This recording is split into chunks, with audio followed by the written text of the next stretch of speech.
Racing isn't easy, but experiencing it is. iRacing puts you in the driver's seat with the industry's leading sim racing game.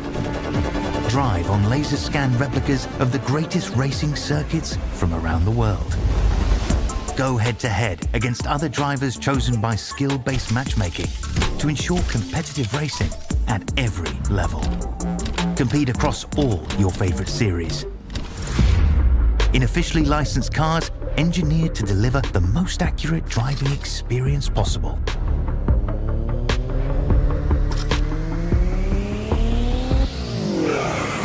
Join a race or host your own with players from across the globe. Race against the computer or in a league with friends. Feel the thrill behind the wheel. Visit iRacing.com.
Cardiology, I don't have the heart. Pulmonary doctor, no cigar. I can't diagnose a simple cold or flu, but if your engine's got a cough, I know what to do. Give it 6 of these and wash it down with this. A new air filter ought to help it catch its breath. Napa know-how. Napa know-how.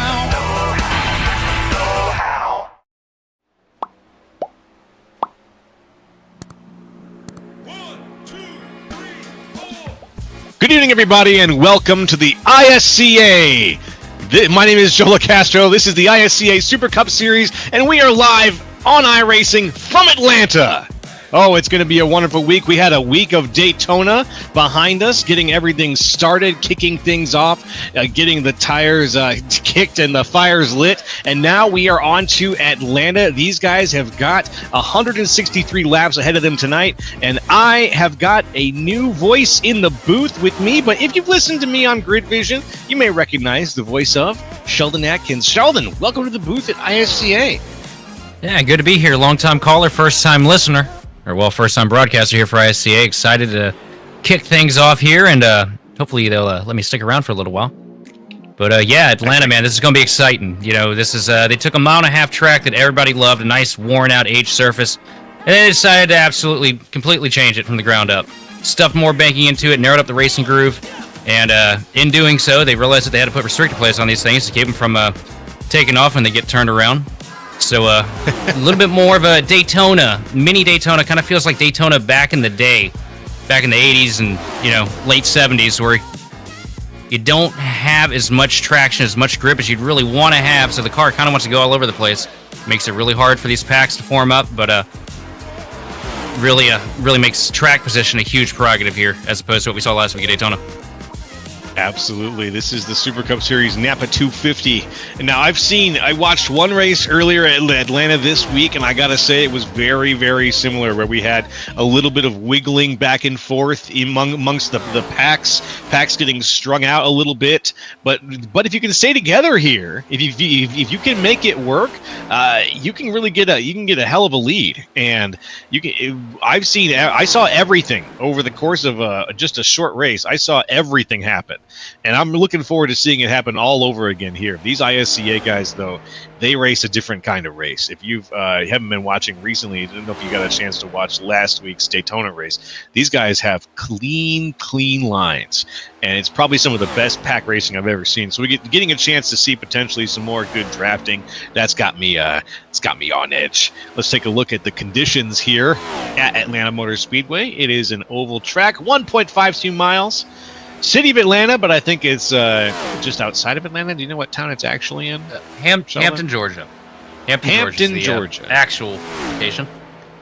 Tonight's stages end at 34:59, and then we're going to 167, it says up there. So we've got a couple of stage breaks in there where the things will get a chance to recompress, and we'll get things back, get some guys some stage points. 6 sets of tires behind the barriers.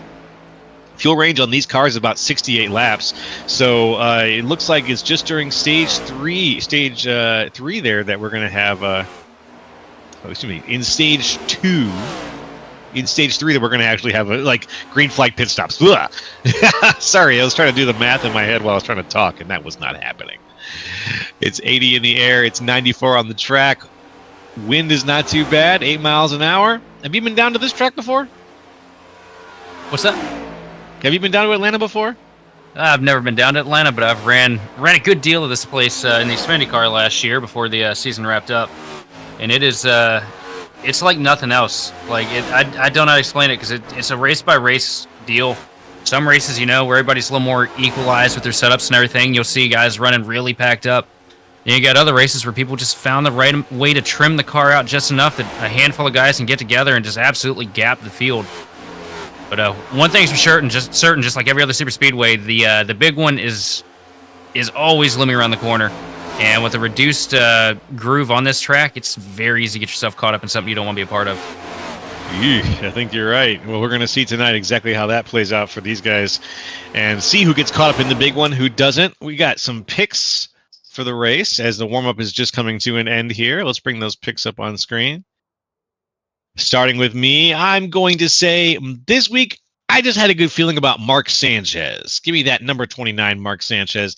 He's been up in the front before. I see him, just a great charger, and I'm looking forward to seeing him drive tonight. How about you? Sanchez, good pick. Me personally, I got to go with the name I know, and anytime I did it in the Cup Series this year for NIS, always jinx him, so I'm not going with Vincent Crowe, but I will go with Derek Heitman.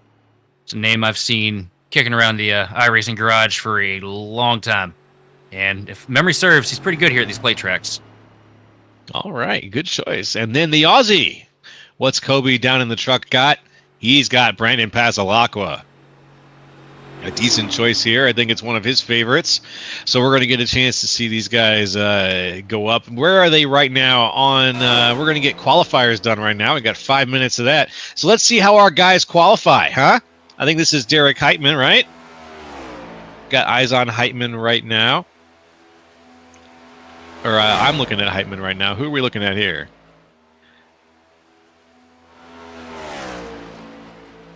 Let's see. Right, and then, excuse me, on screen right now, we got the Cup Series point standings. Not too much going on, obviously. Only one race so far, so only one winner. That's Matt DiCiani, who took it away at Daytona. So the point standings are DiCiani, Gitter, and Johnson up there in the top 3. Let's do all top 10, though. Derek Heitman 4th, Brian Johnson 5th, Kenny Powell in 6th, Tim Wortman in 7th, Randy Drumhiller in 8th, Clayton Hoffman in 9th, and Greg Wachinski in 10th. That's your full top 10 on the Super Cup Series right now. Just getting things kicked off here. So I expect a little bit of shaking up to go on as we've got some of the first lap times coming in on the qualifying. We'll see where our people stand.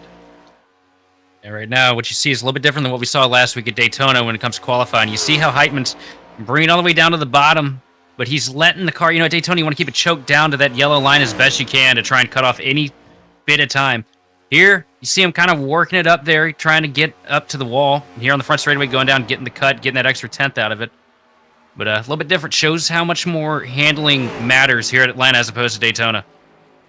And Heitman setting a crazy good speed right now. He's towards the top of the list there. He just ran a 31.06. I will also mention, after looking at our the standings, there's not many surprises in there.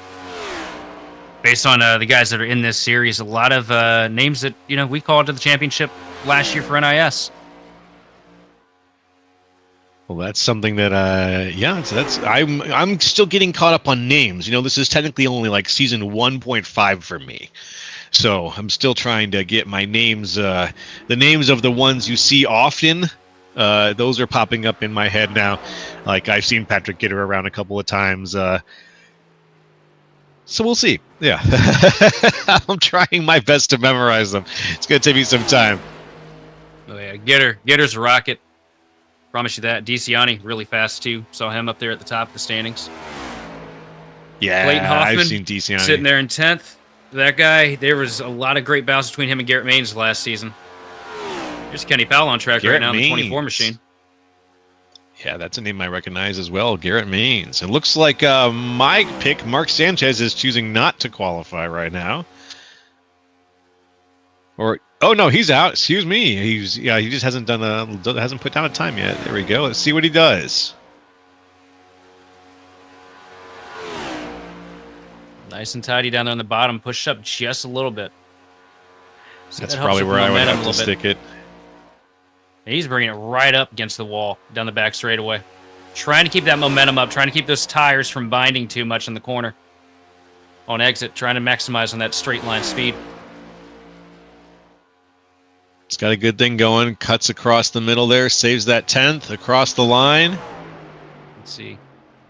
He didn't cut as far as we saw with Heitman earlier. You see, he really went for more of a relaxed approach, trying to keep the tires calm. Mm-hmm. That's going to get him around 7th place on the qualifying board.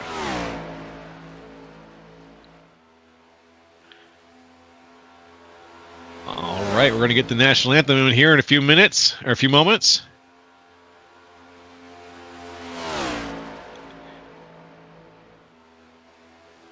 In the meanwhile, we're going to just keep eyes on our drivers and let qualifying wrap itself up.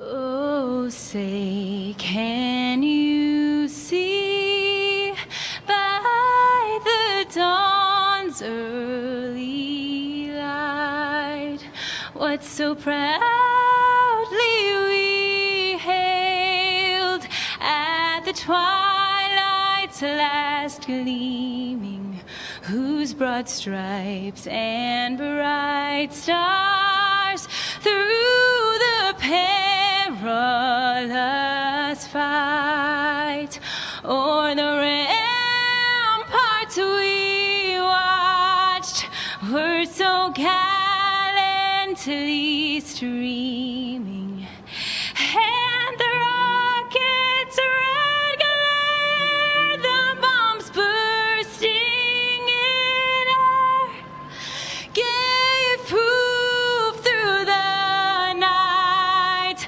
that our flag was still there. Oh, say does that star-spangled banner yet wave o'er the land of the free and the home of the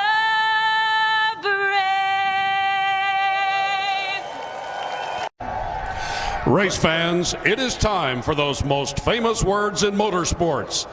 Drivers, start your engines!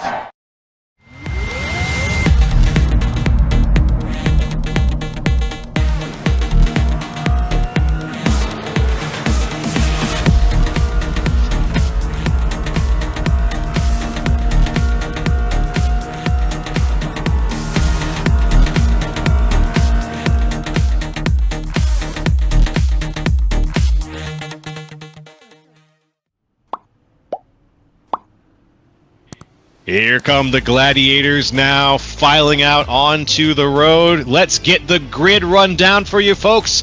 Buckle up, it's about to get started. First things first on the pole, Brian Johnson. Then on the outside, Derek Heitman.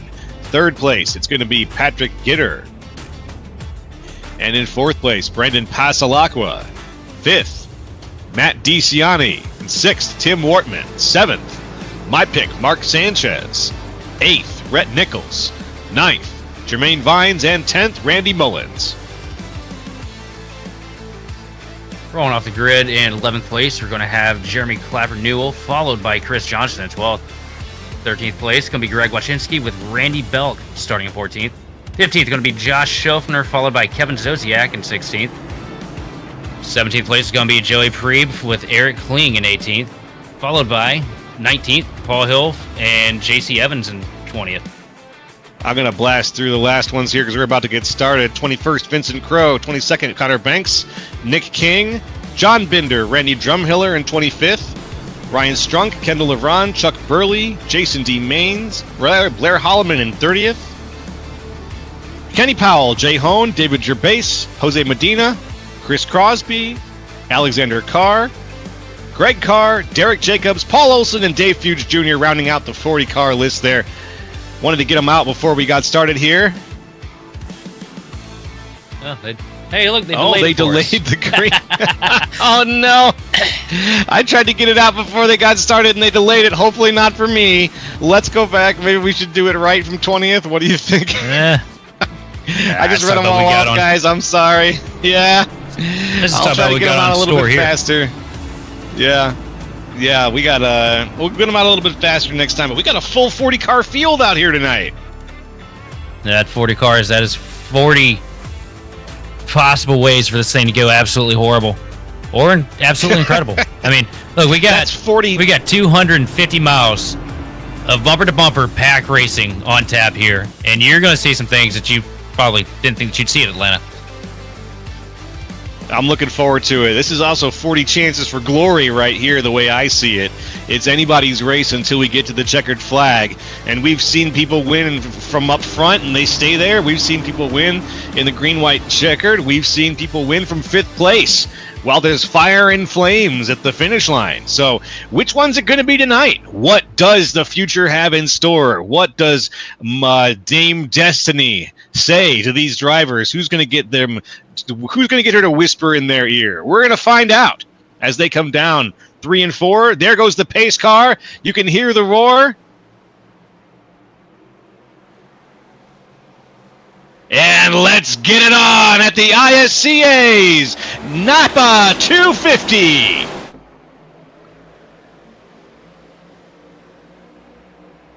Very good start here out at the front right now. It's Brian Johnson and Derek Heitman showing us how it's done. Johnson on the inside. He's got a little bit of a wiggly Patrick Gitter sitting behind him, but Gitter is holding on to that spot very well. Pasalacqua, the driver who the truck picked, he's sitting up there too. Actually, 2 picks of ours are sitting up there in the top lane right now. Yeah, the outside line, though, not able to form up the way they're wanting to. As we got a big move to the top now by Patrick Gitter trying to charge, and he's going to lead lap 1 here. And now that bottom line's afloat. Woo! We knew Gitter was fast, but I didn't think he was going to make his move quite that fast. Now, that bottom line is the Gitter-Heitman show. As they start to pull away from the front, it's still too wide, though, from Pasalacqua and Johnson back. That second lane is still there, holding on. Yeah, but they're going to need to get formed up a lot better if they're going to try and make a pass on this out on the inside line. Gitter going to lead him now for lap 2. Heitman's still in tow. Yeah, not a lot of form here. You're right. There we go. Things are kind of forming up a little bit now. The 2 in the front have still got the rest of the crew in tow, though. Like you said, Johnson just can't quite get away from Pasalacqua, and he's sitting just ahead of DiCiani. DiCiani's not quite up, giving the push to Johnson, even though he's in the bubble. He's fallen back just a little bit now, wondering where his speed's gone to. But down comes Wortman. Tim Wortman Jr. can't quite decide what line he's going to be in. The choice has been made, man. You can't go back up now. You're down there. Oh, I don't know if it's indecision so much as it's just how difficult it is to keep these things unloaded coming off the corner. Have a little bit of wheel in it, when you come out turn 4, and the whole thing just wants to come right down the track on you. You really got to be calculated with how you unload the wheel coming out of the turns. And right now, do they ever? Right now, it looks like we're starting on a little bit of a 3-car breakaway here if things don't change up. Yeah, it looks like Johnson was able to use some of that push back there. Wortman Jr. getting in front of DeCiani was just what he needed, just a little bit to get him ahead of the group. The group is still there, though, and boy, that upper lane has finally gotten their gig together. Look at that. There's about almost 10 cars up there now. Very solid. Well, now 8 cars, basically, 9 cars. Very, very solidly holding things together. A little bit loopy, but there's not a big gap in the middle of it. Yeah, they've got it going right now, but they've really got to get that momentum built up, which is so difficult to do here at Atlanta. Yeah, I've seen that, especially on the outside. You get to the throttle and you hold it and it sticks and it flies. Here, it feels like that outside lane's at a massive disadvantage. Yeah, I'm seeing that right now, too. I'm wondering what the big difference is necessarily between the two, but the outside lane at Atlanta, it's a viable option. It's just not like a snappy one. You can't really... It seems like even if you've got people helping you, you can't get some good speed out of that. Right now, Gitter in control of the race. Pit lane.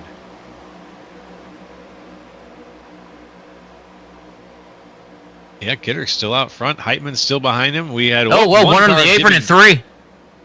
Whoa, we're 3 wide. Someone's getting flushed back there. Who's that? That is your eye on bright that blue car. That is Jermaine Vines. Yeah, that could have very easily become a huge stack up that would have taken out a handful of cars there. Good heads up driving by everybody in the midsection of the pack here to avoid running over the back of that machine.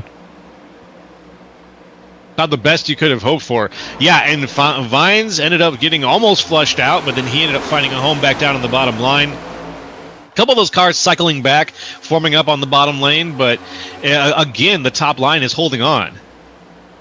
Whoa. Speaking of which, Gitter makes the move up to the top line, abandoning Heitman down there on the bottom. Seeing the momentum from the top lane, he's going to take it. Yeah, a lot shaking up here at the front of the pack now. The outside line finally got hooked up, got the right cars in the right places. That 6 machine of Pasalacqua really leading a strong charge up there. First car we've seen really be able to do anything on that outside line. It's true, and it was so much so that Gitter had said, hey, I want a little bit of that. And then he ended up coming back down because I think his true home is down there on that bottom line. But Pasalacqua, huge wreck in the back now. That's Jermaine Vines. His hood's gone. Jeez Louise. Oh, and still more coming. Ah, the carnage doesn't stop.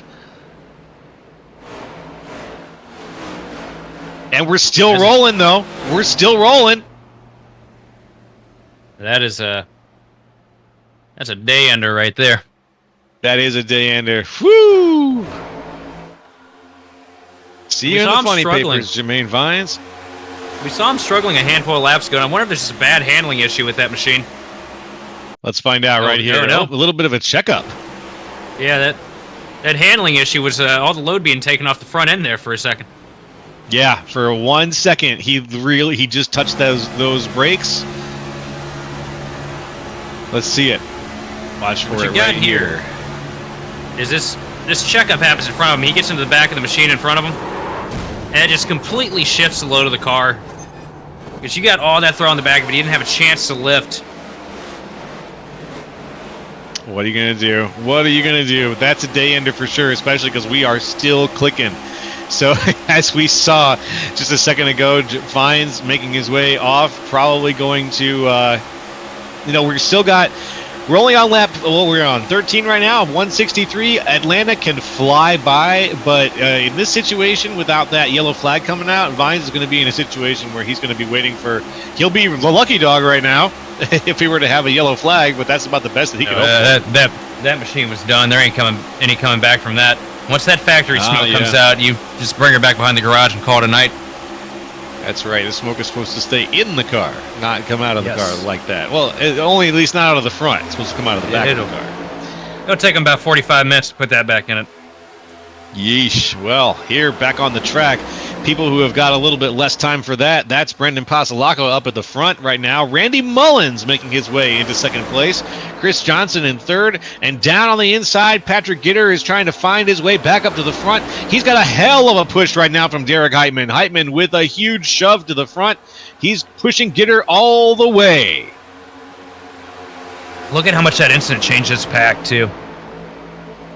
Much fewer cars here at the front. It's going to make it much more difficult for these guys to really be able to get the runs they need to get by anybody, because there's so much less energy in this front group of cars than what we saw 10 laps ago. Yeah, it's true. Less energy. There's a big gap. Yeah, that big gap forming between the front pack here. And the front pack is, let's see, how many cars are on the front pack? Roughly about 13 cars here in the front group. And then after that, it's about a 5-second gap, or a 4.5 second gap between the front cars and the next group there. Yeah, I'm wondering what happened. Like, what? Just a lot of activity in the back of the pack. Obviously, the Jermaine Vines accident. But David Gervais, not David Gervais, Jeremy Clapper Newell is leading the group back there. And he's got, nothing behind him. The form is not there. There's no lines forming. These guys have got to coordinate if they're going to try to close that gap at all. Everybody's split off here a little bit, and also part of what you're seeing too, though, is the disparity in setups. Everybody running different stuff here. Yeah, the open setup game. Some weeks you hit it, some weeks you're a little off. Atlanta, much more tricky to hit the bullseye on than Daytona and Talladega. That, but though, that's the excitement of the open setup. We have somebody off right now, Patrick Gitter. Wow, Gitter briefly off track. He cycles back one. Heitman takes his spot. He was down below the line there for a second. I thought he was pitting. I think he's just not liking what he's seeing right now. Yeah, that's fair. I don't blame him. Maybe trying to slide in behind Heitman, see if he can push him a little better than Heitman's pushing him. Yeah, speaking of which, they're going to have to work a little bit with Tim Wortman Jr. and Randy Belk, who's also there. Belk is now leading Heitman. Oh, no. We got 3-wide situation as Wortman tries to go down to the inside line. Can't get it. He's getting flushed. Belk holds on to the spot on the inside. Wortman cycling back to the top line. Maybe he's trying to figure out where is he going to go. Top, bottom. He finds a home on the top line. That was close. Wortman, no worse for the wear aside from a few spots back.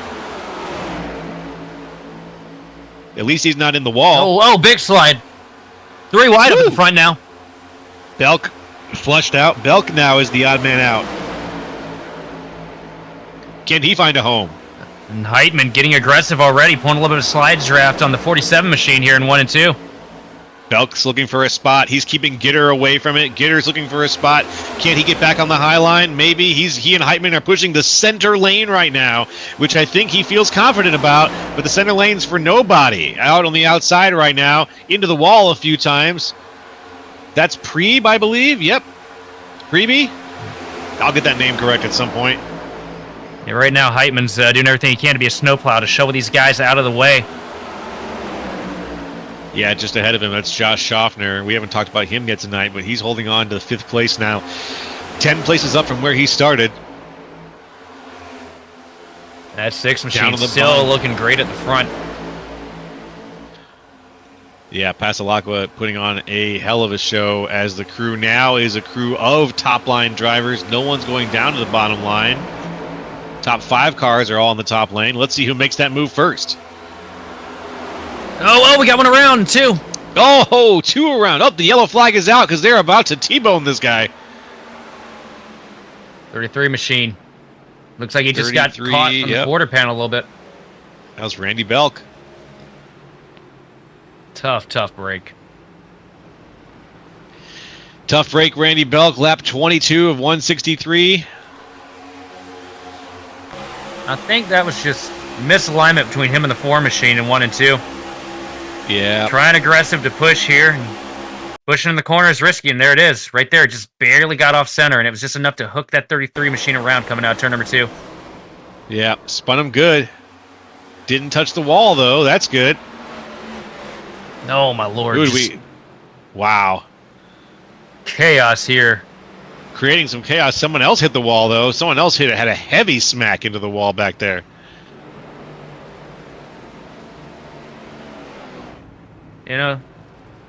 33 machine looks like it's all lined up, though. Nothing knocked out of tow. No real damage. I think he's going to be good to go. Just a lot of long crawl he's going to have from the back of the pack, though. That's right. There goes our lucky dog. Making his way around. Now everybody's going to get stacked back up again. Yeah, you know everybody's going to come in here and try to take 4 tires and fuel while they're at it. Oh, yeah, even better idea. Well, we're only going to 34, I believe, for stage 1. So we're 10 laps out. Yeah, but those fresh tires here at Atlanta, such a Goes such a long benefit. way. You know, Daytona I kinda last week, figured. nobody, most people probably didn't even take tires, didn't even think about it. Come here, man, you got to have them because you're using so much tire. You're just heating them up so much. Fresh tires really help the bounce on the race car here. Well, if that's the case, then Yeah, Jason Main's right there getting a lap back. you love to see it. You just love to Call see that it. one right. Same paint scheme as last year.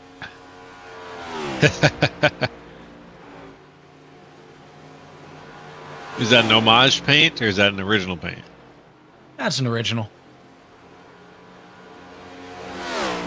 Lennox, a long-standing partner of Jason and Garrett Maines.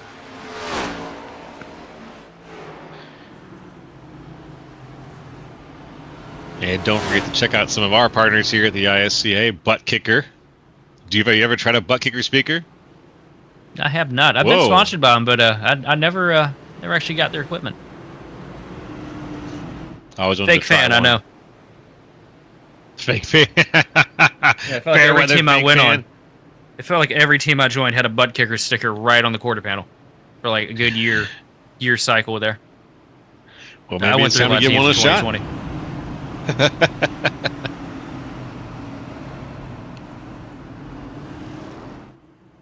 All right, I think that we have the lights are off on the pace car, which means you know what's coming.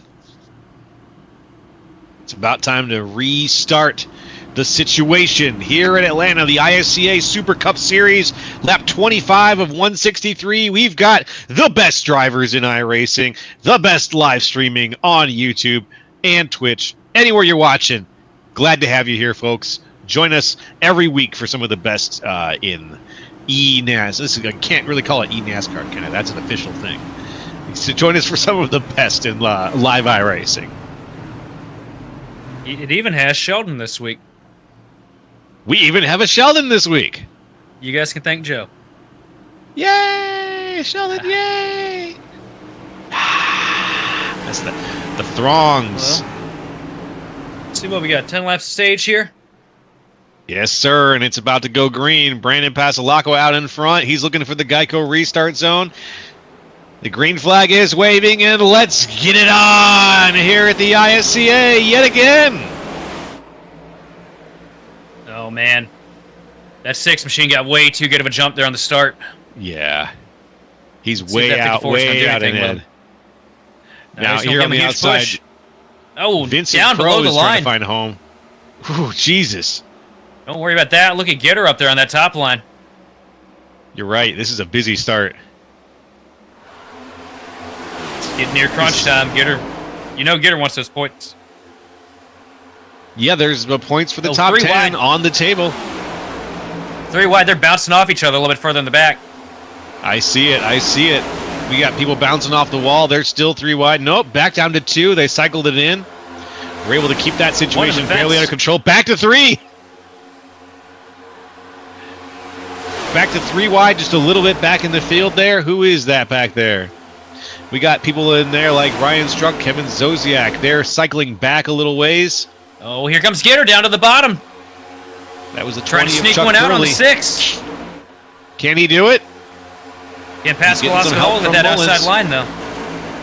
He's getting some help from Mullins, though. Mullins has got a push on him. Mullins is a good pusher. That's somebody you want to have behind you for sure. Yeah, he's got it locked in right now, getting all the help that he can. But the 6 has Vincent Crowe behind him. Crowe with a huge shove to the 6. They're both going to the front. Crowe's looking to come down, maybe. They got unhooked there on the bottom, coming out turn number 4. Vincent Crowe doing a great job locking bumpers with the 6 of Pascalosa. And that's going to get that 6 machine way out in front. And look at how much track position Gitter is losing here. But he's going to find Heitman. Heitman's going to give him a shot. Yep, he hit the wall a little bit there. I think he might have taken Heitman with him. Yeah, he was making sure. Back. He's got one dancing partner he can trust out here, and that's the one he's trying to work with. Well, he's got things lined up yet again to work with Derek Heitman. Heitman cycling back there. Gitter just cycled, just separated by Christy Johnson from his dancing partner, as you so aptly put it. But Heitman's got to get around Johnson first to make his way back up. The inside line now is the line to avoid, as the top line takes domination here at Atlanta. Yeah, what you're seeing too is these guys up here at the front all stayed out on that caution. And they're having to commit to that top line because those tires, man, they do not want to get down there in that bottom. Once you get another run, the track kind of widens out. You lose that right front grip. Makes it difficult to hold the inside line. One in the fence out of 2. Yeah, that was Johnson up there into the wall, unfortunately, but he bounced back just fine. He's still got that spot, but unfortunately, they're 3 wide back there. They're 2 by 2, 2 by 3 wide. And still holding on.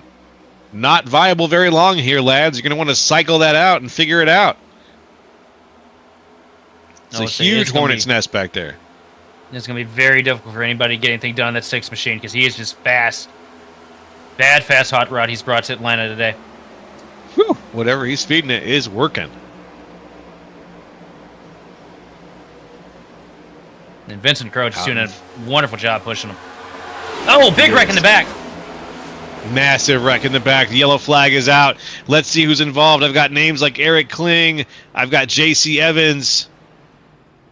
I got Connor Banks. A couple of names there of people involved in that wreck. We're going to get the Wayback Machine. We're going to go back and have a look and see exactly what went down there. But woof. Was just trying to make it 10 laps. We're probably going to be ending. Yep, we're going to end stage 1 here on a yellow flag. There you are. Looking that ahead. means Brendan Pasadakwa has won stage 1. Yep. Oh, there he goes. And just a really bad arrow push to the 9 machine. Looks like he bottomed out a little bit, maybe even getting into turn number 3, making it impossible for him to miss that. Because that car went right up the track. Yeah. Oh, wow. And here come 2 seeking missiles. That is a rough shot right there. Yeah. No way to avoid that at that point. I'll tell you what, his saving grace, though, was the fact that that 9 machine was up there on his outside. Because if he'd hit that wall head on, that would have been a day breaker right there. A little more up here in the front. Look at that nice soft 9 car.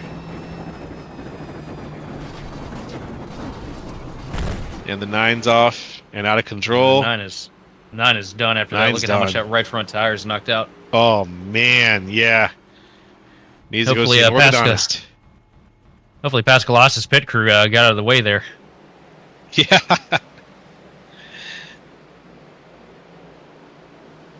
As fast as possible. Well, I think this is going to be the stage caution, folks, so we are going to take a short break, but when we get back, there's going to be some more racing here at Atlanta, so stay tuned here on the ISCA. Cardiology, I don't have the heart. Pulmonary doctor, no cigar. I can't diagnose a simple cold or flu, but if your engine's got a cough, I know what to do. Give it 6 of these and wash it down with this. A new air filter ought to help it catch its breath. Now but know how. No, no, no, no, no, but know how.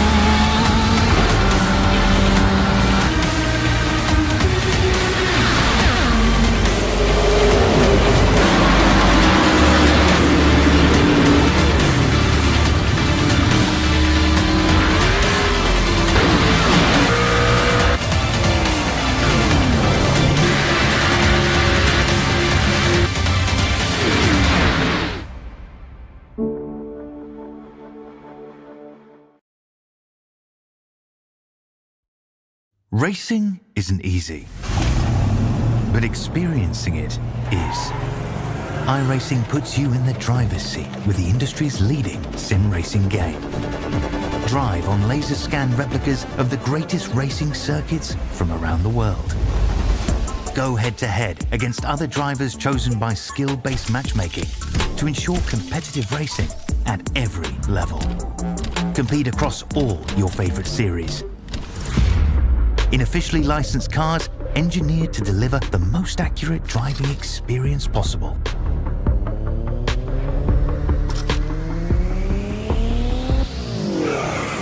Join a race or host your own with players from across the globe. Race against the computer or in a league with friends. Feel the thrill behind the wheel.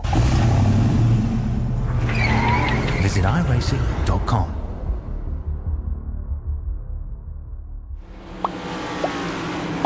Welcome back, folks. We're about to go green here for the beginning of Stage 2. The pace car is off. The ISCA is ready to get started again. All the cars on the field, all the gladiators poised to go, and there we go. Brandon Pasalacqua, your Stage 1 winner, back at it again. He's in front, taking charge of the line. Behind him, it's Derek Heitman and Randy Mullins, with Josh Schaffner in fourth. Yeah, good launch there, Pasalacqua. That line, though, behind him is going to eat him up really quick here. Depends on what Heitman wants to do with him. Looks like he's going to lock bumpers with the 6 machine. Knows he's got a fast car. Going to work with him here. You know, he wants that spot. Now, where's Patrick Gitter now? Gitter is back in 13th after that restart. I think he had a bit of a rough situation getting off of pit road or something, but he wants to cycle his way back to the front, I'm sure, to get hooked back up with Derek Heitman. In the meantime, Randy Mullins is holding on to Derek Heitman, trying to make sure that he stays competitive, and Heitman is doing his best to give Pasalacqua a good shove. Look at this. We saw at the beginning it was all chaos, everybody trying to work the bottom and the top. That 6 machine to Pasalacqua, he's doing exactly what Junior used to do back in the day at the plate tracks. Run up on that outside line, getting everybody to snake in behind him. That's how you know he's got a good car and knows what he's doing. Yeah. You know, it's working. And he's setting a trend right now. Whereas I would have assumed that the bottom lane would have been more popular. Right now, the top lane is definitely where it's at. A few people down there on the bottom lane, notably Vincent Crow just moved his way down there.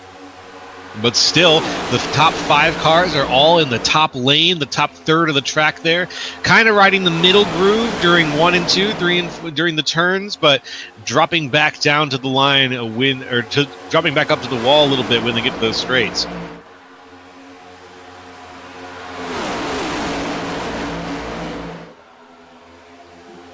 Very good bottom drive line out of him. Excuse me, go for it. Yeah, bottom line starting to form up here. Yeah, I see that. Here they come. Who's that at the front? Is that Kevin Zosiak in the 37? I think it might be. Still trying to get familiar with all the new cars and new names here. Yeah, oh yeah, it's going to take some time. This is technically probably my 3rd or 4th ISCA race, so these guys are almost all new to me. Oh, Zosiak. Ooh, big switch up there in the back. That looked like somebody was about to go around. Right now in the front, we've got Alex Carr pushing Kevin Zosiak. Zosiak trying his best to hold on to that spot, but he's waving around a little bit. One thing that you're seeing here, you see Heitman here in the corners. He's going a little bit higher on that 6 machine. Now, what he's doing there is he's trying to keep those temperatures cool so that when he gets to the back bumper of Pasalacqua, he's not overheating as bad. Because these engines, they want to cook very quick. I keep hearing that. Yeah, if you get really, really close in and too close to the fender and you spend too much time there at top speed, you're going to cook your engine. Gotta let it drink. You gotta let it breathe. It's a miserable feeling to look at the other lane getting a huge run on you guys. And every time you try to get to the back bumper of the guy in front of you, it just shoots right up into the red. Oof. Painful thing to have to manage when you're also trying to manage all the traffic going on at the same time. Yeah, no, you don't want the extra distraction. Definitely not. A little bit of a pack further back, though. A little pack of 3. Looks like it's another pack of 3 behind them. We lost a few of the guys on the restart, I think. That's just Look how up at the potent these front. guys are up here at the front. Right now you see them working their way past the lapper. Wow, It's the very machine of potent Jason indeed. Maines right now. I think Maines caught a little bit of damage in an earlier incident, and he's just been struggling ever since. Oh, Maine's trying to squirrely avoid there. getting mixed in. Yeah, but he's in the middle of it right now.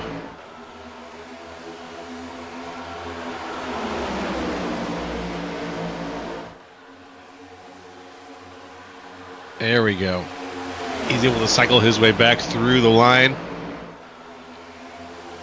And up in front, Pasalacqua knows his line, and he's just sticking to it. Nothing to it, friends. Just go ahead and stick to that line. 45 out of 163. Remember the second group here. We're going to go to 59. So not too much further. Nope, just shy of just a little bit over 10 laps left in this stage. So the intensity is going to start ramping up here, certainly. Also, Oh, that's- boy. What was that? The 69 machine there, the bright yellow? Yep. That paint scheme doesn't stand out. It's giving me shades of the Peter Max All-Star Race paint scheme that Dale Earnhardt had back in 2000. Oh, I got to go look this one up. Oh, man. That car's a trip. Fun story, there was a fire suit that matched that paint scheme. And rumor has it that Earnhardt flat out denied it and just left it at home when he went to the track. I like that scheme. I just looked it up. It looks great. That's fun. Yeah. Very 90s.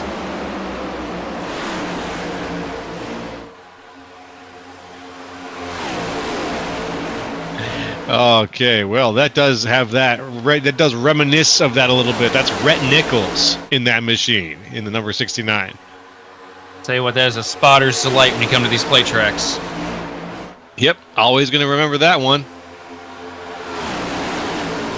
Nichols very good this season so far. Obviously, he's only had a few races, but he's been up toward the front during the middle of these races. Fairly often you're going to see that car pop up. Oh, off to the inside, we got a screamer. He's back up into... Oh, no! We had Caution one flag car is off out. to the inside. Yep, one off to the inside, and he came back up onto the field and collected 2 more, and that's what brought out the caution. Sounds like it was Tim Wortman Jr. I'm wondering if it's what we've seen earlier. Nice. Let's see what happens here. Taking a look here. A little bit 3 wide action here on the front straightaway, and just track closes up. Everybody's got to move up a little bit coming into turn number 1, and it's so easy to accidentally sideswipe somebody.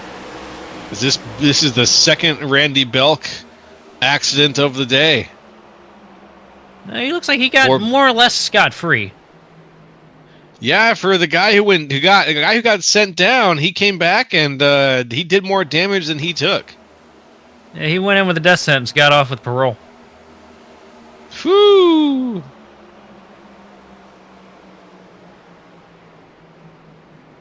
I thought Vegas was next week.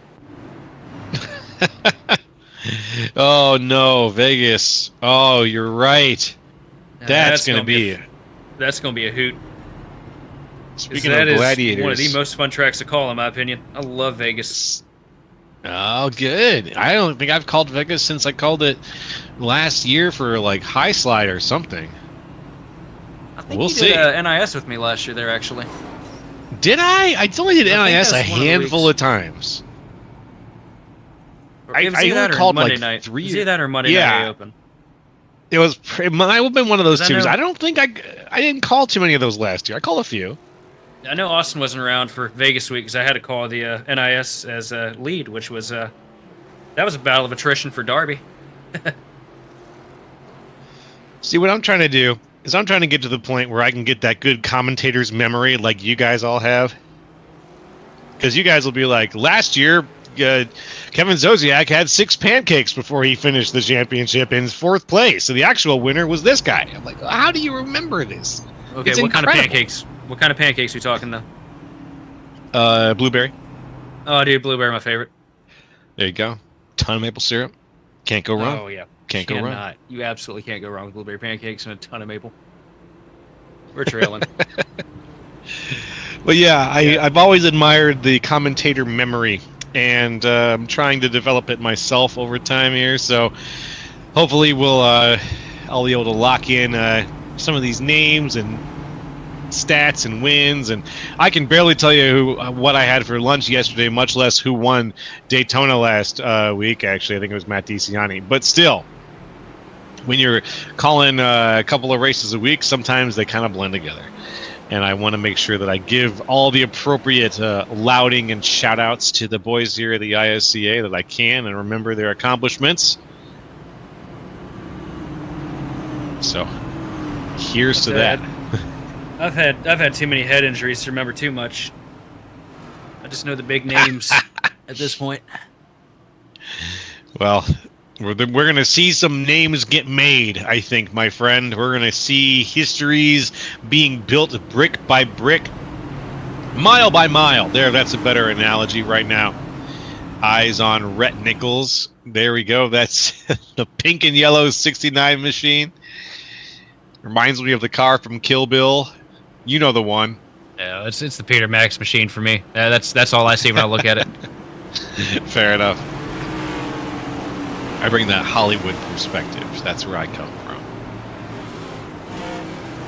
I don't literally come from Hollywood, but I like movies.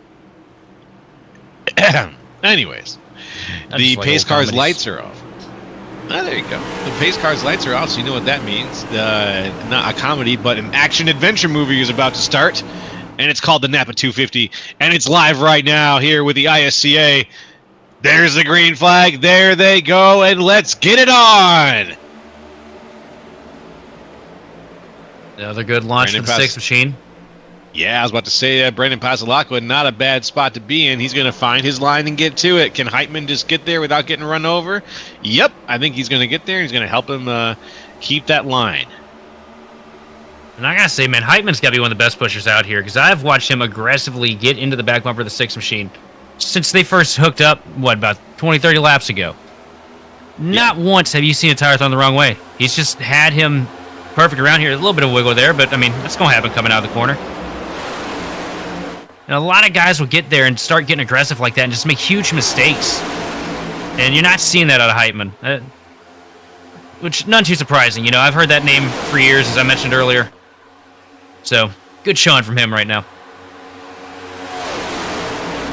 You know what? Everything you said, I'm going to go ahead and second that. Heitman, since we've seen him in tonight's race, has been nothing but a team player. There's been a few moments I've thought maybe he's going to make a move for himself, but he has just been dedicated to getting the guy ahead of him up front, which the guy might end up being Vincent Crowe in a second. Crowe with an aggressive move down to the inside line. He's losing a little bit of speed, though. Crowe getting a push from Randy Mullins now. Yeah, big shot from Randy Mullins coming down into turn number 3. That's DiCianni down there on the bottom line. Excuse me, Mullins on the top. Yep. Oops. No, it's my bad. DiCianni.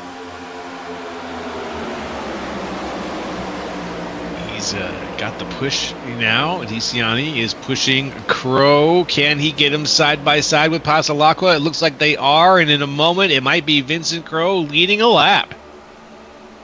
He's going to need a good shot from DiCianni, because that outside line is absolutely hooked up. But here he comes with a huge charge on the bottom. Is he going to be able to get him clear by the time we get to the start-finish line? No, big wiggle on the further part of the pack. Yep, not quite. Wasn't quite his deal. The main and tail machine. The 6 almost went around there going into 1. That would have been bad. That we kept it up. Kept his stuff together, though. That was an impressive save from Pasalacqua. That would have been the end of it for maybe a few cars. A lot of people. Yeah, considering where Pasalacqua is sitting, he's the last person I'd expect to take a serious spill right now. Oh, when they get bumper hooked from the lead going into one of these corners, there's no getting away from it. That's fair. Ooh, a lot of friction. A lot of friction right now between Heitman and Pasalacqua. You can see it getting passed from one car to the other.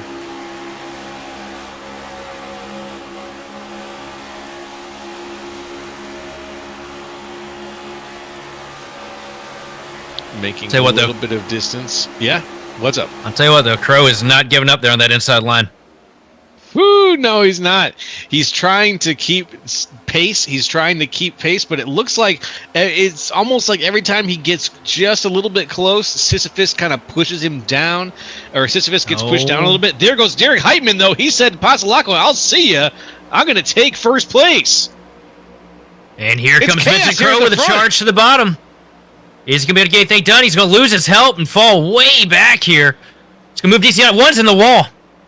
Huge wreck into turn one, I think. And we got nothing. The stage yellow is coming up. Here it is. I think that's going to be it for the stage. That's it for stage 2. Wow. Check and take a What a second peek there, by the situation. way, because I could have swore I saw somebody get right hooked into the wall going into one. Yeah. Yeah, I thought I did too. But my That old was eyes, you know, you can't trust them. That move from Heitman there, that was chaos. He really wanted those stage points. And poor Vincent He really Crow. wanted those stage points. Yeah. He just got Elmer hung Van out there. He Vincent got Crow, greedy. Yeah. He got greedy and got hung out there.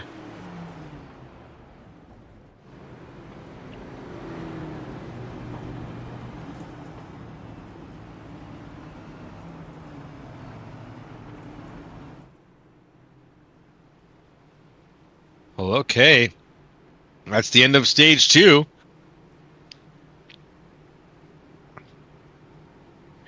We've got a little bit of assessment to do here. Figure out how we feel about people on the field right now. The Derek Heitman pick was a pretty good one, considering Heitman is sitting around first place right now. Around first place. My guy, Mark Sanchez, unfortunately not really showing up. Let's talk to someone while we're on this break here. The stage winner, Derek Heitman, would be the right person to talk to, I think, right? Yes, indeed. Let's go ahead and bring him up and see how he's doing. Derek, can you hear us?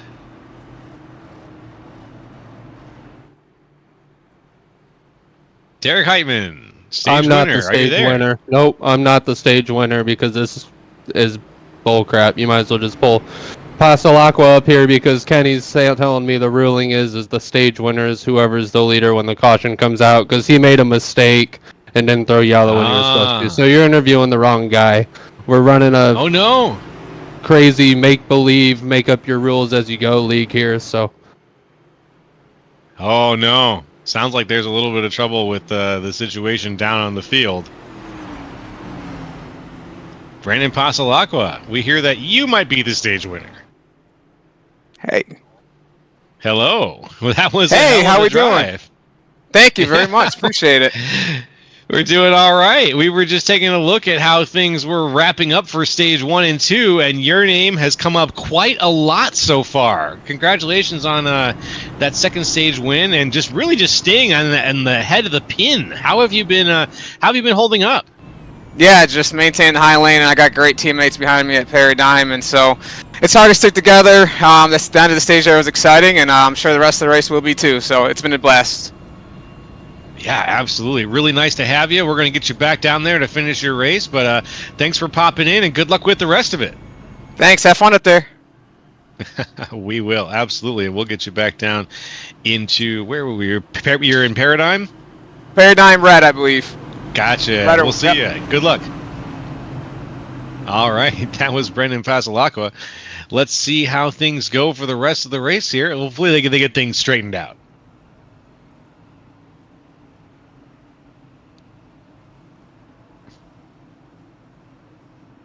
And I think Heitman's in charge of it here, coming to the start-finish line. Yep.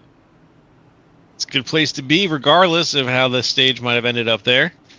No, this is gonna be, I think, the first time we've seen him and Pastelacqua roll off side by side. That's Be true. interesting because I think these guys have two of the best cars in the field, without a doubt. Well, let's take a look and see. Here comes the green flag, ready to wave. The pace car is off. There's the green, and Heitman has got a great leap off the line there. A good start out ahead of DeCiani.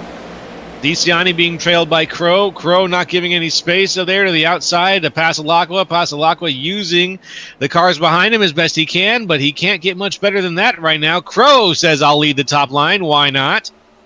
As a familiar face starts weaseling his way back up toward the top line. That's Patrick Gitter right now. He's sitting in 7th place. A little bit of a gap forming here between some of the cars in front and the cars in the middle of the pack.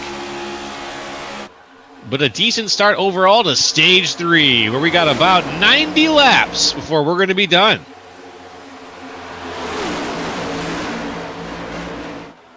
That guy will never give up.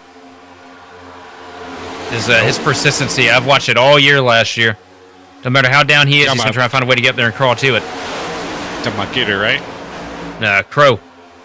Crow. Well, I'm looking Gitter forward to too, this. though. I haven't seen a lot out of, Gitter's a name I've seen him make these kind of moves. Watch this move here. Gitter now making the move. Brian Johnson up to the outside. He shuffles him out. He moves into 3rd place. Just a tenacious driver, just chewing up the cars ahead of him, trying to make places as fast as he can. Now he's looking at DeCiani and saying, hey, where can I get you? Am I going to try the inside again? Am I going to try to push you back up to the top line? Just like I did with Johnson?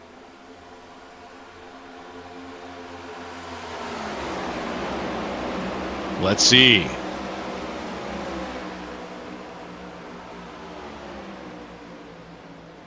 Heitman's still in charge of it right now, though. Outside line just not able to get that momentum that they're looking for. So hard to find that extra 5-10% you need to really start gapping the cars on the inside here. Yeah, it really is just that little bit of extra that you need, and right now the guys on the inside just got to work together to get toward the end of the race, and then they can duke it out all they want. But if they want to save fuel, if they want to put a gap on the group behind them, the group that's now being led by Johnson, they just need to stay tight and they need to stay low. And I think they're like right on the edge of doing that.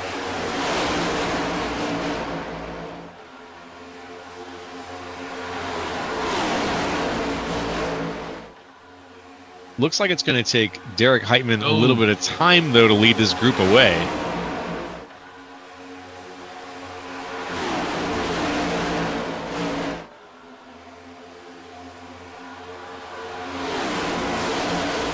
And right now, we'll see the group of cars in front. 1, 2, 3, 4, 5 cars in the top here. Heitman, DeCiani, Gitter, Paul Hill, and Jay Holm. That's the crew in front, the crew of 5 in the back. We got Vincent Crow and Brian Johnson side by side, leading the 2 lines as they try to make their way up toward the front. But that group of 5 at the front slowly starting to increase that gap. Yanni's not giving Heitman much breathing room here, keeping the bumper locked to him all the way around the speedway, which is really helping. Yeah. And what you're seeing right now with this separation is you got some of the fastest cars in the field right now all locked up in a row.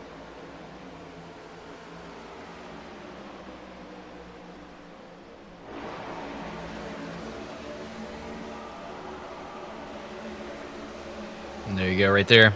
Good shot of the bump into turn 3 with the one machine of DeCiani.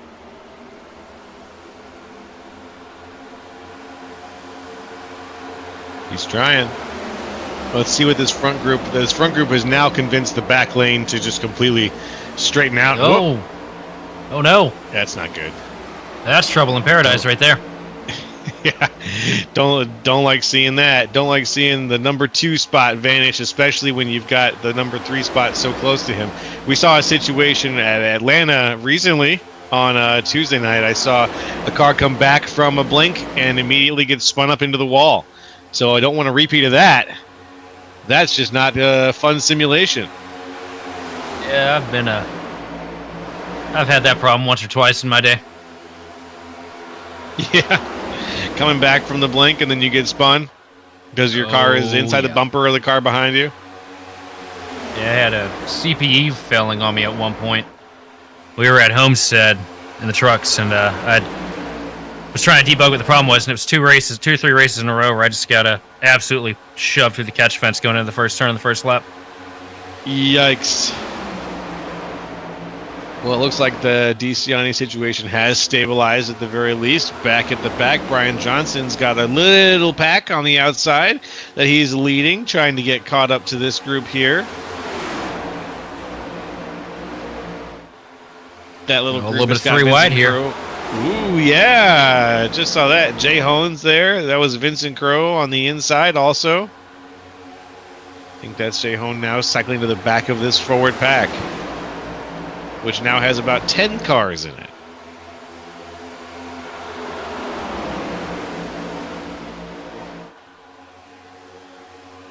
In a pretty good situation overall here at Atlanta. The sun is setting. It's a picturesque day for a race. One thing about that sunset means them track temps are going to be changing. A lot more grip going to be building into it before too long. Hey, fair enough. That's true. Science does say the track's going to be grippier. That's good for these guys. They've got, remember, 6 sets of tires on the other side of the barrier, so plenty of tire sets if they need them. And we've had a couple of yellows, though, so there's been chances to change those tire sets out. And a few people have, for sure, but maybe not too many yet. Best to save them for when you need them.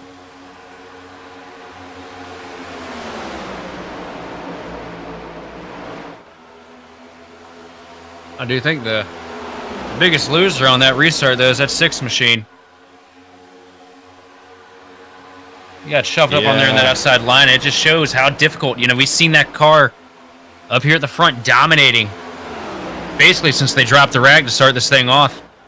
Now he's back there, no man's land in the mid pack. That's got to be tough, but the 6 machine is one of those cars, kind of like the 21, the Patrick Gitter car. I got a feeling he's an opportunist. We're going to see him back toward the front pretty soon with some kind of gambit. And I think we might be seeing it right now as he moves out with Brian Johnson. He's tries to trying set to up get something it done, on the outside line. It's going to be a lot more difficult here from now because so few cars run up on that top line, especially in that front pack. He's really going to need some people designated just to work with him here. Yep, and he's got to be at the front of him, or at least be able to get to the front of him. He wants to be the one who's going to get pushed. Second pack's a nice straight line. They're actually catching the front pack now. I think they are a little bit. Let's see. Yeah, they are catching up to them.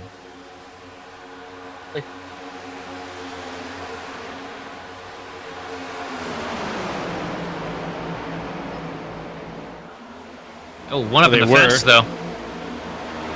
Yikes. I think that was a 2 machine. 2. Who's that 2? That's Kendall Levron. Up into the wall. Unfortunate place to be.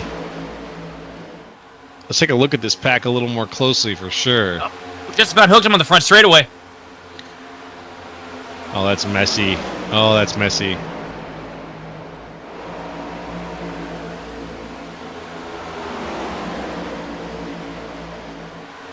This pack is a tight one. They look very similar to the front pack, the pack of the leaders at this point. Very single file, just trying to make a speed anywhere happen. Whoop, maybe not. There goes Greg Carr a little wide. I mean, you can tell some of these guys are really battling with some handling ailments with these machines. Because they're just not able to stay as straight together and stacked as that front pack is, and it's really hurting them. They're right here on the backstory. You see the third car in line, 69 machine. Nichols kind of, ducking up there to the top of the track. And it seems like these guys, they don't have the grip they need to really be able to just lock bumpers and try to run with it. Yeah. Is it the grip, you think? Yeah. Because, I guess if they tried to throw themselves any harder, they would just start sliding everywhere. It's just, I think it's just a little bit of instability with the car. You see them get locked up to the bumper. It looks like they're getting a little bit of an aero push, and it's shoving them up the track just a little bit. And, you know, once the second car or third car in line starts doing that, the entire line just ends up doing it by default. Oof, yeah. Right now, Red Nichols, Kendall LeBron, Joey Preeb leading that group. Mr. Producer Man, could we get a ride along perhaps with Kendall LeBron? I want to see how he's doing keeping up with the car ahead of him here. I want to watch this lap here. Now look at the counter input he's got. Counter steer, counter steer, counter steer. He's really throwing that car into it. Everything looks good. This car looks a little bit snug to me. He gets right up to the back bumper here. You see that little bit of transfer in weight there? It just right there, that lift, you heard it there? It's little things like that. That right there is what's absolutely killing their opportunity right here. And, you know, just it's the nature of the beast. You know, there's a lot of lifting and chucking up going on in that front pack too, I'm sure, but they're just doing a much better job of being able to keep it together. Oh no! Down on the apron, just about got hooked. Right as we said something about it, he got ejected from that team. Bad spot. Oof. Yeah, maybe he knew we were watching, and we got him up in his head. We'll get a little replay on that and see if it was a shunt or. Let's see what happens here. 69 Machine just a little bit behind him. Yep, he's back. He did a good job. Ways. He had a little loose right there. And just misaligned to the bumper, and instead of going and causing a big issue and hooking the machine in front of him, he bails out and pulls it over. Respect right there. Absolutely. Discretion, the better part of valor right there. Because I would have probably stayed out and wiped out the whole field, so. Yeah, I probably would have too.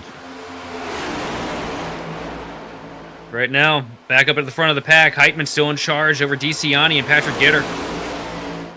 Hills worked his way up to fourth, and Vincent Crow rounding out that top five.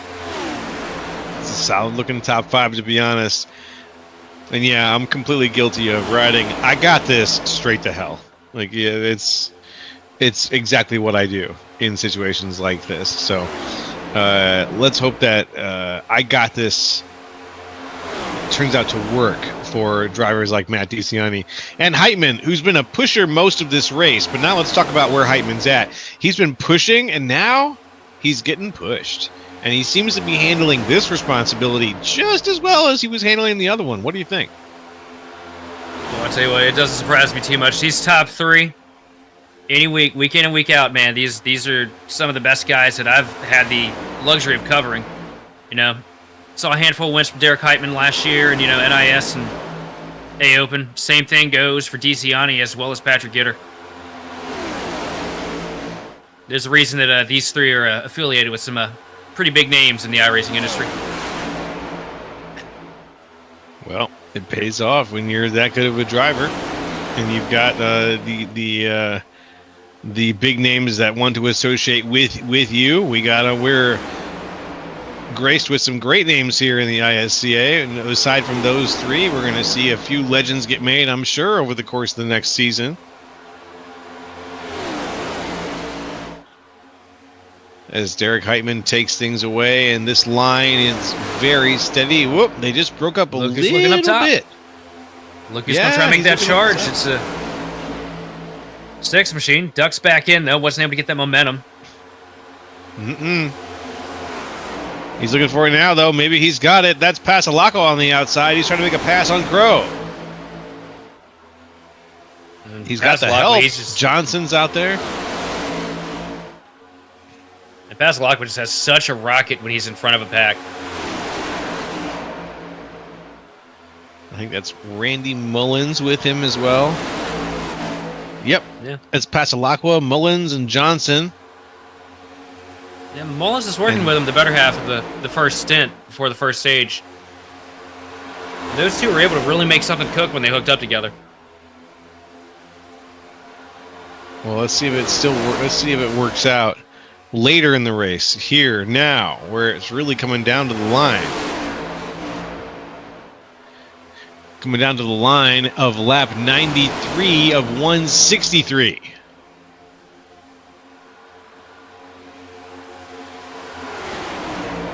You got a bunch of teammates working together here, so you got 3 of them down there on that inside line, 2 of them up there on the top.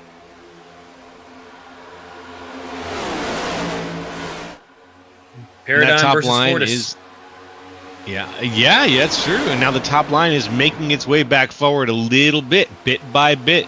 Pasalacqua's patience is making it work for him, but can he get as good of a push in this situation from Mullins? They're going to lose a lot of time there. They broke up coming up to the start-finish line. Oh, and Vincent Crowe going to force it 3 wide on the bottom. Oh, no, he's going to save. He's going to come back. Save Paul Hill. I think that's who he's in front. He's right behind. And sacrifice his own speed. Looks like he's pitting.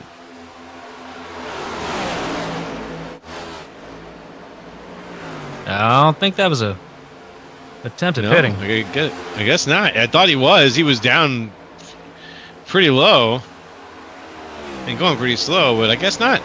Very strange. Well, whatever he did, he's hurt himself here. That's a huge loss of position, a loss of momentum for Crowe. He's going to be having to hope for a caution to get back in the hunt for this thing. Oh, and there it is. Whoa! Massive block from Heitman. Pasalacqua dives directly into the back. Oh, we got a wreck in the back of the pack, though. No caution. No caution is out. How many cars are in it? Here's the replay. It's a big slide out of the 5 machine right in front of a handful of cars and just didn't get turned around enough to throw the yellow. But about 3 or 4 cars got pretty torn up in that. Yeah, right. Quite a few cars actually got torn up in that. I'm surprised that we didn't get a yellow out of that. That's okay, though. We're still rolling. Heitman. Huge slide, 3 wide. Heitman stuck in the middle now. Oh, he's getting cycled out. He's getting flushed back. The big side draft into the wall goes Mullins. Pasalacqua. We're not playing nice. Ooh. We're not playing nice anymore. You see the 6th machine of Pasalacqua weaving up to the door of Heitman here to show his displeasure with that. Heitman is staying cool as a cucumber right now. Pasalacqua is boiling, it looks like. And you see, it's moments like this that I've been in where I've really wished that there's just a button I could hit on the steering wheel that would stick a gesture out the window. I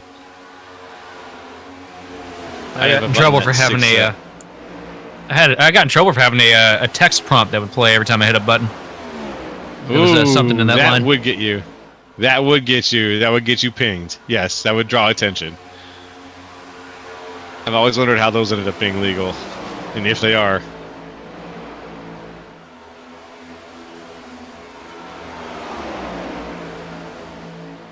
But now this race is falling into the hands of DeCiani and Patrick Gitter.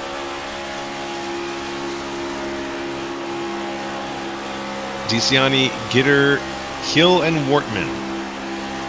Just look at how good of a car Pasalacqua has here. Look at how much he closed in 3 and 4 there. Wow. I need to run that thing through tech. Out. Yeah, right. Check it after the race. See what he's been doing, changing the details. No, I'm sure he's been above board. But wow, whatever he's feeding that thing. I know I made that reference earlier, but I'm going to make it again right now. 1 car on pit road, the 5 machine. That earlier incident come down to take repairs and probably some fuel and tires. Just shy of 60 laps to go here. Coming down, coming down. We are over halfway through the race. We are enjoying there's been yellows, there's been good green flag racing, there's been wrecks that we've kept green. There's been we had the stage 2 finish.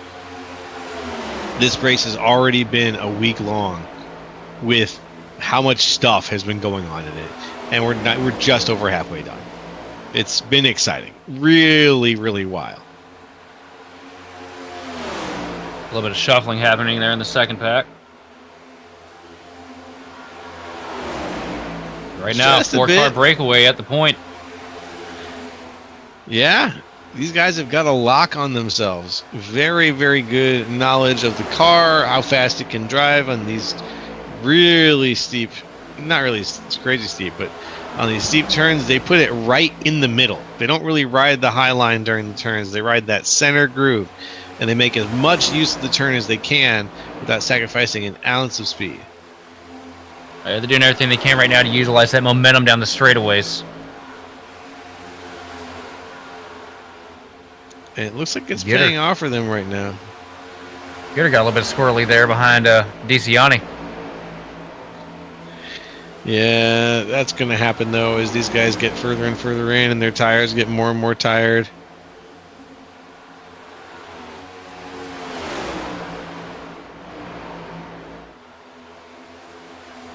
Still got green flag pit stops on tap, too. That's right. That's coming up. Remember, it's about, what, 65 laps per fuel tank? Something like that? So we're looking around lap 120, 125. I believe it was 68 was the roundabout number. 68. Okay, so we're looking around lap 130 for the green flag pit stops.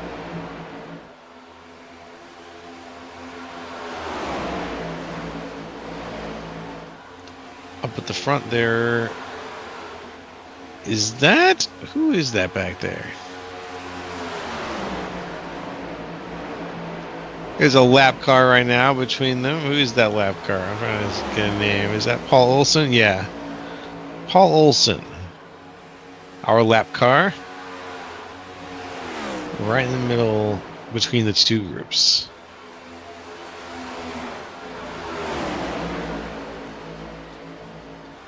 Yes. A couple guys that maybe missed on setup or got a little bit of damage earlier in this thing. Once you lose that draft, your race is pretty much over here. Yeah. Yeah. You're out of the bubble. The bubble has burst. You need to stay in it.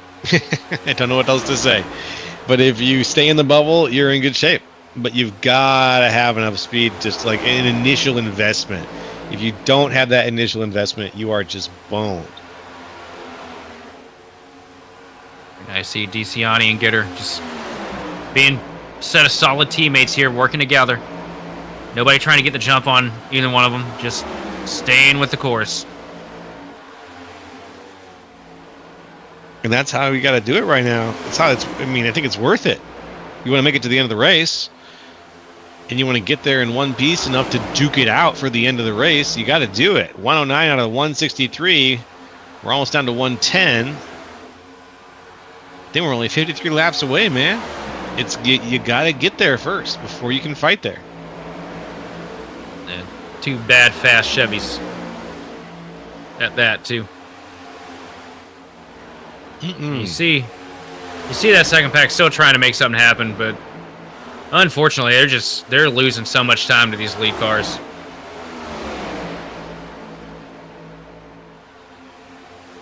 Well, here comes some more lap cars.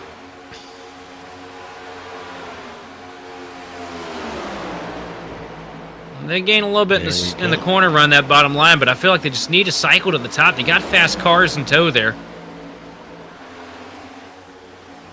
Now you got two of the Paradigm cars in there. You've got Heitman in there. We know Heitman's fast. They just cycle it up a little bit. Do what the leaders are doing. I feel like they might be able to get up there. They stand a better chance. Yeah, if they can get up there, but I think it's going to take a yellow or something to really make that happen. Right now, the green flag racing that we've seen, dunno. It's too little too spread out. We're going to need to see some accidents. We're going to need to see some accidents, some mistakes. They just need to find before some anybody kind else of way has a chance. Some kind of way to get in tow.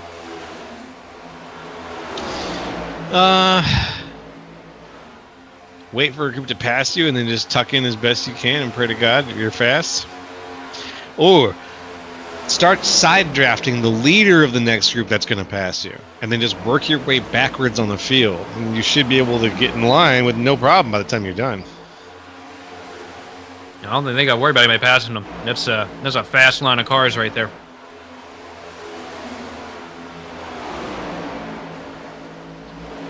Yeah, I'm not sure who's going to pass that line of cars.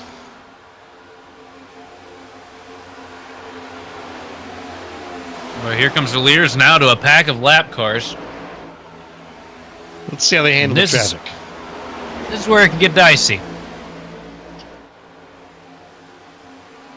Ooh. They're going to have to pit here. They're all pitting. DeCiani and Gitt are going to leave the field down pit road here for that first pack. So the second pack's going to stay out. Pasalacqua staying out with Johnson and Mullins and sorry about that. My eyes jumped there. That's all right. It happens to me too.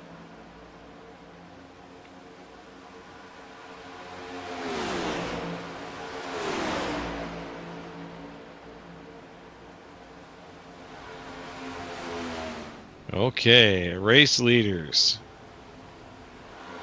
Taking a little break. Second pack diving it in now. Pasalacqua leading Johnson, Mullins, and I think Hohen down pit road.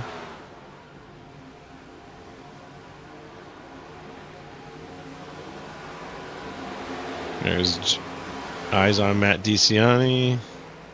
Or who are we looking at here? That's Pasalacqua. Pasalacqua hits the pits.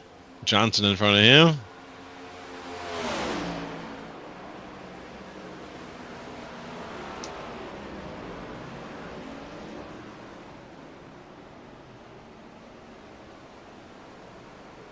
Very good.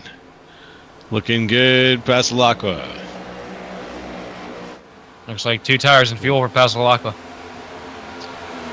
Yep, and the race is still kicking. Lap 117 of 163. We're going to the end in terms of this race now. It's going to be a situation where if you took tires at a lap 1 or gas at lap 117, you're going to finish the race with whatever you got in the tank.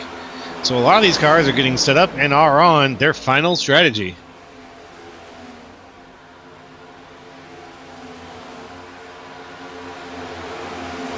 Assuming we keep the chaos at bay. Assuming that, of course, if we get a yellow at this point, whatever fuel strategy you thought you were going to be able to hold on to, throw it out the window because everybody else is now on the same playing field as you. And I kind of like that, but I also kind of hate it because it means that these long-term strategies, you just never get to see them play out. Welcome to racing. We love it here. Yes. Never was there a sport with quite as much self-loathing. You get But all we the wear it joys well. of you get all the joys of putting in countless hours of thinking and calculating, just for it to all get thrown out the window for a 2-lap shootout. And at some point, we've all developed collective Stockholm syndrome over it. Yes. We love this. This is fun. And we love it. Exactly. And we love it. It's the kind of problems we like to have. Speaking of problems, let's take a look at the pack and see how things are forming up.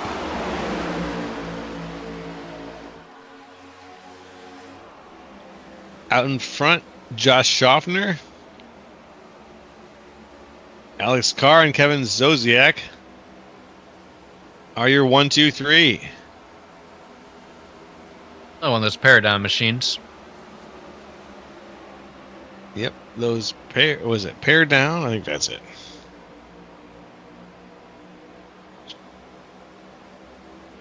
Good view here. You A see that lot kind of mixed mixing up. of the teams here.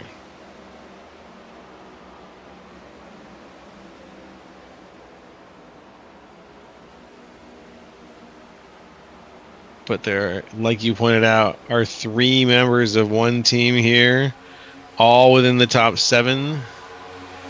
Now look at who found each other again. Uh-oh, who's that? Oh.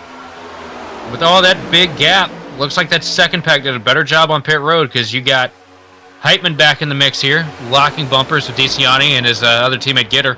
And up on the outside line, you got the 54 of Randy Mullins. And that's Locke was in it too.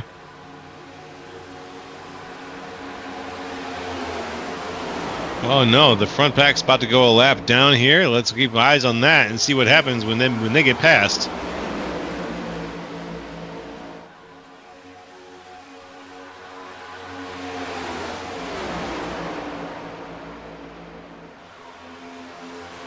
Here it comes. I don't know. I think that Schaffner get in there, but I think being able to make headway with that pack of cars is going to be too difficult.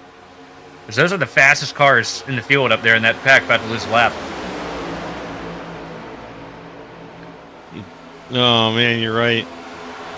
It's gonna mess up my timing window like crazy. But that's okay. I will keep up with who is winning and who is losing. I still think the second group's due for another pit stop. I think they're on an alternate strategy here. And yes, Let's see. Yes, they're going to be coming in really soon. 5 laps left in their fuel window. With this in mind, let's get one of the driver cams up, why not, and see how these guys are finishing the race here. We got a couple driver cams. Let's cut to them. One available. Let's see who we got. This is a new feature that we're testing here on the ISCA.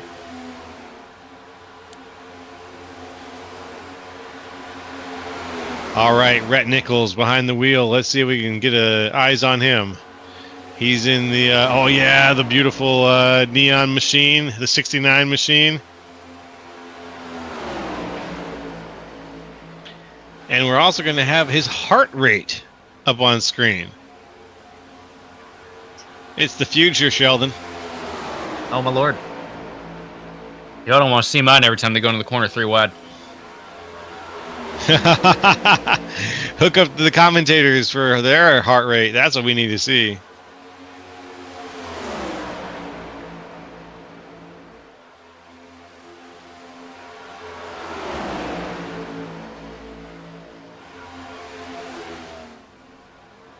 Nope.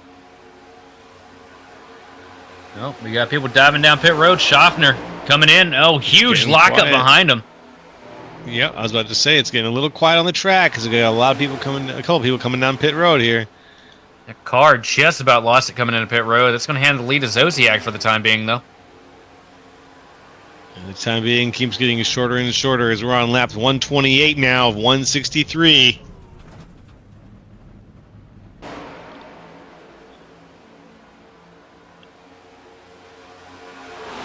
Bring it in, fire on 2 tires, fill it up, and hope you're... Oh, one in the fence! Oh! I didn't think that was Brian Johnson. Zosiak is going to need to pit pretty soon here. No, that wasn't Brian Johnson. That was Tim Wortman Jr. Been a rough race for him tonight. Oh, no kidding. Truly tough. Here's Zosiak. Oh, don't loop it! Oh, no. Just about came out from under him there. Good save, though.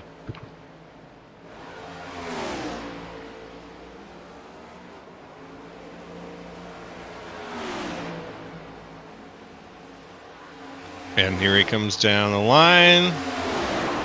Back out in the field. Oh, look, business as usual. Business as usual. Matt DeCiani out in front. Derek Heitman doing the pushing. Yep, up there on that top line, you got Mullins getting a huge shot from, I believe that's Johnson there behind him.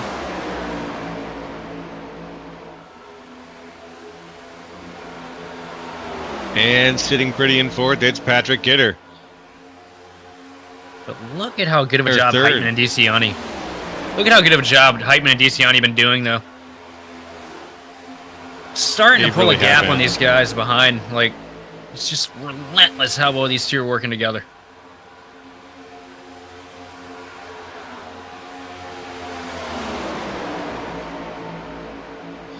It's been impressive to watch Heitman do his work over the last race. He's been really a solid racer. Consistently pushing like a team player, no matter who's in front of him half the time. It is his team, I think, sometimes. But when it's not, he still is just like, all right, we're going to go places because I need someone to go places with. Yeah, that's what happens. Those guys, they run a lot against each other, a lot with each other all throughout the year. A lot of mutual respect built up. Well, it's working. It's paying off.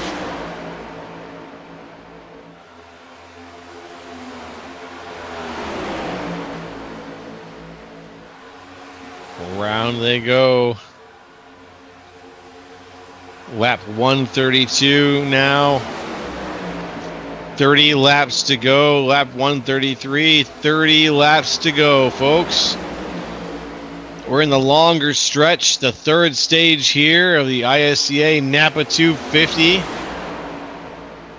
out of Atlanta, Georgia.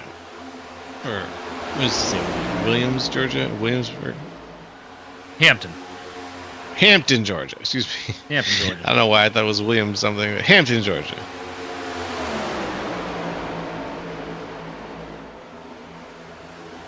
Beautiful part of the country. I don't know if you've ever been through Georgia, but it's gorgeous down there.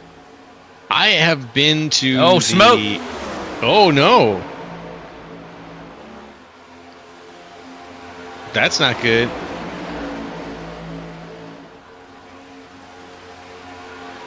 Whew, Josh Schaffner, Banks involved also.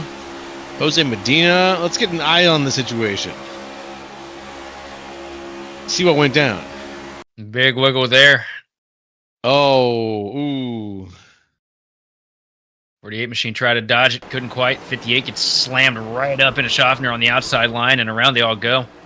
Since it was down the apron, no caution. Yeah, no caution. Oh man, this is such a, for a long race though, it means this race is going to be over that much sooner. But with this no caution situation, I do feel sorry for some of these guys who get caught up in these 2-3 car wrecks down the inside. You just got to keep moving. You just got to keep moving. Yeah, unfortunate break.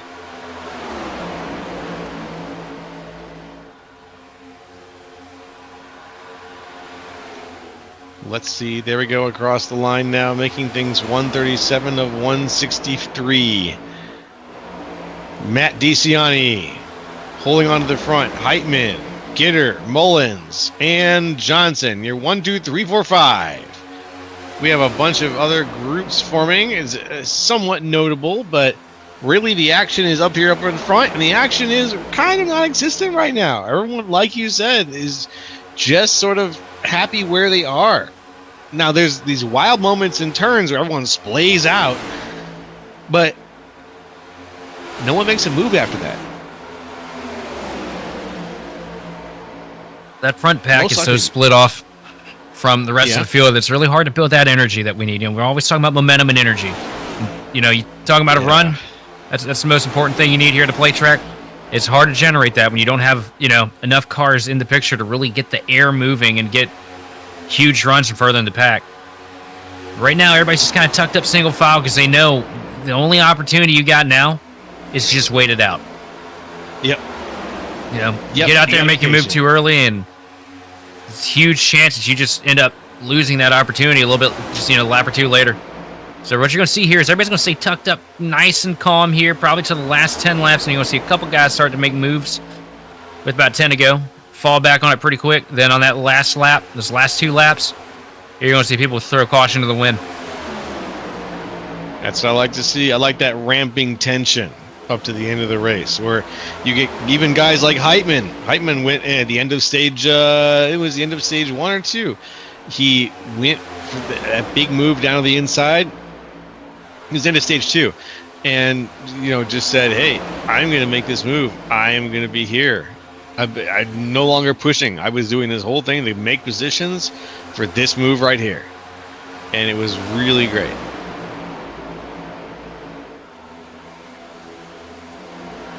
See one car diving diving out of pit road here.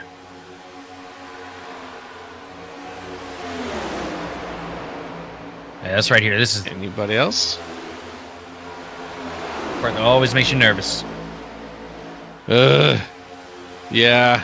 Gives me ulcers. Here they come. All right. They got to make this pass. They got to make it clean.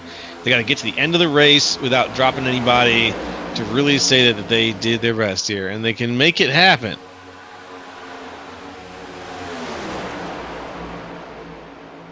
They're also approaching that lap pack in front of them rather quick here. Another half a lap. I'm going to say it. They're going to be right there on them. Half a lap? Yeah, barely even that. Yep. They're going to be there very soon. Question is, how does the lap traffic deal with them? How will you deal with them? Basically, just go where they're not going. Try to throw the thing up on the outside. You don't want to get bottled up by them. And just pray that none of them decide, hey, we're going to throw a block on you and ruin your race. Which I wouldn't imagine that happening here in ISCA. Really, really good, clean group we've seen tonight. You see, that's how it's working out. DeCiani going to lead that top charge right up against the fence. Got a lot of good help behind him. Doesn't really have to sweat too much. Oh, but here we go. They're going to try and mix it up here.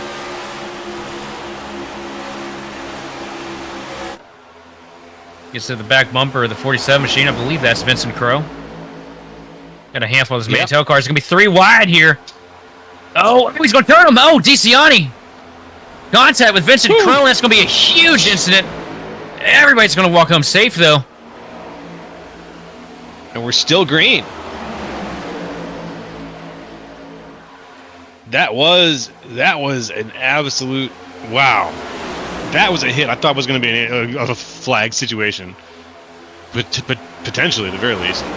I thought that was going to be a huge wreck, but everybody did a great job keeping it straight. A little bit more contact here. You still got a bunch of lead lap cars stuck in the middle of a 3-wide situation with lappers, and this is exactly the last thing these guys wanted to see. But this is really going to work into the favor of DeCiani and Heitman because they've done an incredible job carving through it and bringing Gitter with them. They really have. These two, we're going to be, at this rate, we may end up talking to either one or both of DeCiani and Heitman by the end of this race. So I just want to ask them, you know, what are you feeding these cars today? And B, how did you get those? Was it partly the restarts? Was it partly was there a strategy here? Like, hey, I'm always going to push, or I'm going to do most of the pushing. How did that happen? Because right now, the two teammates all 3 teammates are lined up perfectly for the 1, 2, 3. Yeah, they've done a good job executing. They have fast cars, and they've done everything they can to stay together. Yeah, Fortis Motorsports guys looking good right now, representing.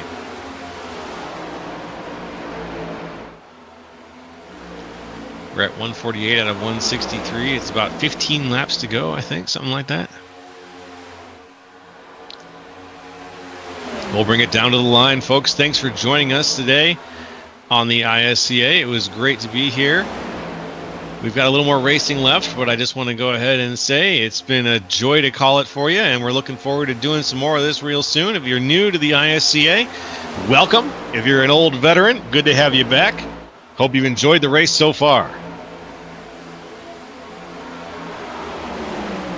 Look at how quick these guys are. Oh, to the wall, right in front of the 6. Look how quick. Oh, the 4 machine. Saying, look how quick.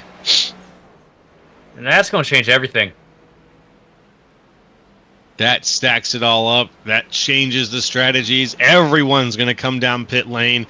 We now have something like a 12-lap dash to the finish. I don't know about everybody coming down pit lane. This is a after the caution. huge misfortune for the 6 machine. Ran so good all night. And the 4, you see, just gets loose right in front of him. Snaps right back up the track. Unfortunate break for both of these drivers.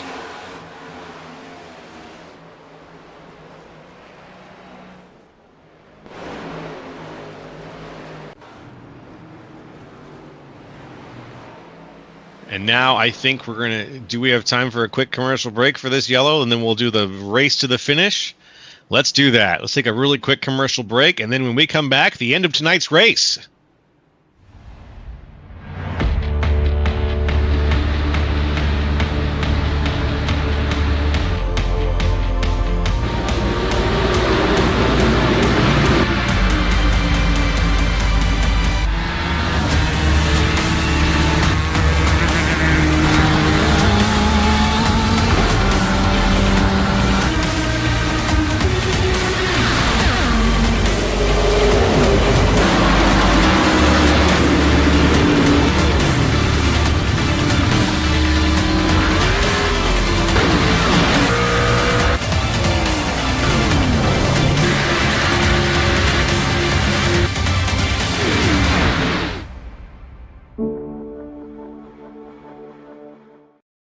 Cardiology, I don't have the heart. Pulmonary doctor, no cigar.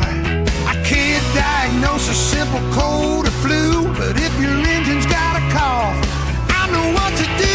Give it 6 of these and wash it down with this. A new air filter ought to help it catch its breath. Now but know how.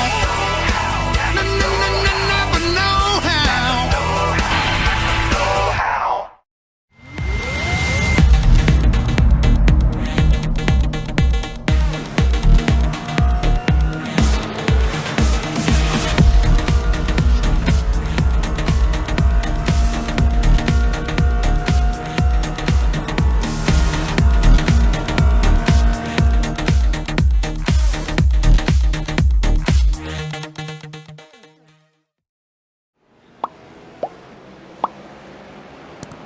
All right, folks, we're back for what's going to be the end of tonight's race.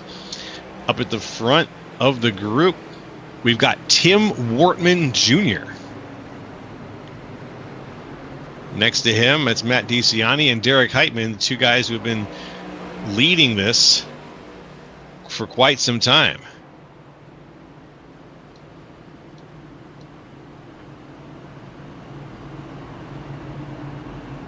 Well, hopefully we'll see things switch up. Brandon Pasalak was back on the track after taking a ding during the wreck that caused this yellow. It's good to see him back out. We thought we were going to lose him a little bit more there.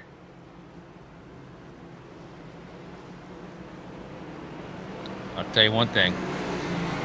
Got an 11-lap dash to the finish here at Atlanta. Bunch of fast cars in the mix here. Just hope these guys play nice with each other here. Oh, I love it. I love the conditions we're in. So let's see how these guys restart it now. We got quite the spread up here at the front. The pace car is off. We're about to get things started for the last time here, hopefully, at Atlanta. And let's get it on yet again on the ISCA Napa 250. Big leap out of Wortman. Yeah, Wortman getting a really good launch there, which is to his benefit since that inside line is so torn apart. Everybody at the top, and here comes DiCiani down to the bottom with Heitman and Gitter in tow. Wow, they all said, see ya, man, and he got eaten up. Eaten up. No one willing to push Wortman right now. Well, I just say one thing, it's going to be difficult for anybody whose car doesn't have a Fortis sticker on it to get anything done here, because you got those three. They've had this thing on lock from the start. Shades of Stuart Haas Racing from 2018 out here at Atlanta. Yep, you've got Fortis Racing, and Fortis Racing. All three of the Fortis Racing members are currently in the top three, Matt DiCiani, Derek Heitman, and Patrick Gitter are leading things right now. 154 out of 163, 9 laps to go, folks. And it has been the Fortis Motorsport show so far tonight. These three drivers have really been putting on a really strong showing. Only Brendan Pasalacqua also comes to mind as a name that was really up here all night, driving the pace of things. Brendan, unfortunately, down level. I almost said level. He's down at place number 17 right now. I'll say one thing. Don't count out his teammate, though. Mullins has been every bit as fast as Pasalacqua. He's just been more committed to the pusher role. He could have a huge play in the way things turn out here. And you see him. You got Nichols right behind him, too. You know Nichols is hungry for a win here. He wants it, and he could be close enough to nab it. It's just the spot you want to be in. If I was in this race right now, I'd want to be in about 4th place. Because I think I could snatch 2nd or 3rd, potentially even 1st on a really good day. But with 3 teammates here in the front, they could decide to race each other. They could also just decide to finish this race without any competition. Once you get down to those last 3 laps, it's anybody's show. That's true. You just don't want to wreck your buddy out and have you lose 1st and 2nd because you guys were, playing grab ass too much, and then you end up spinning each other out. Yeah. There you see Heitman still determined to stay to the back bumper. DeCiani here.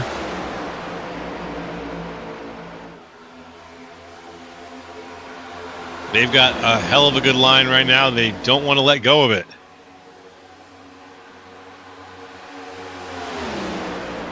And just look at the disparity in speeds, man, between this first pack and that second pack.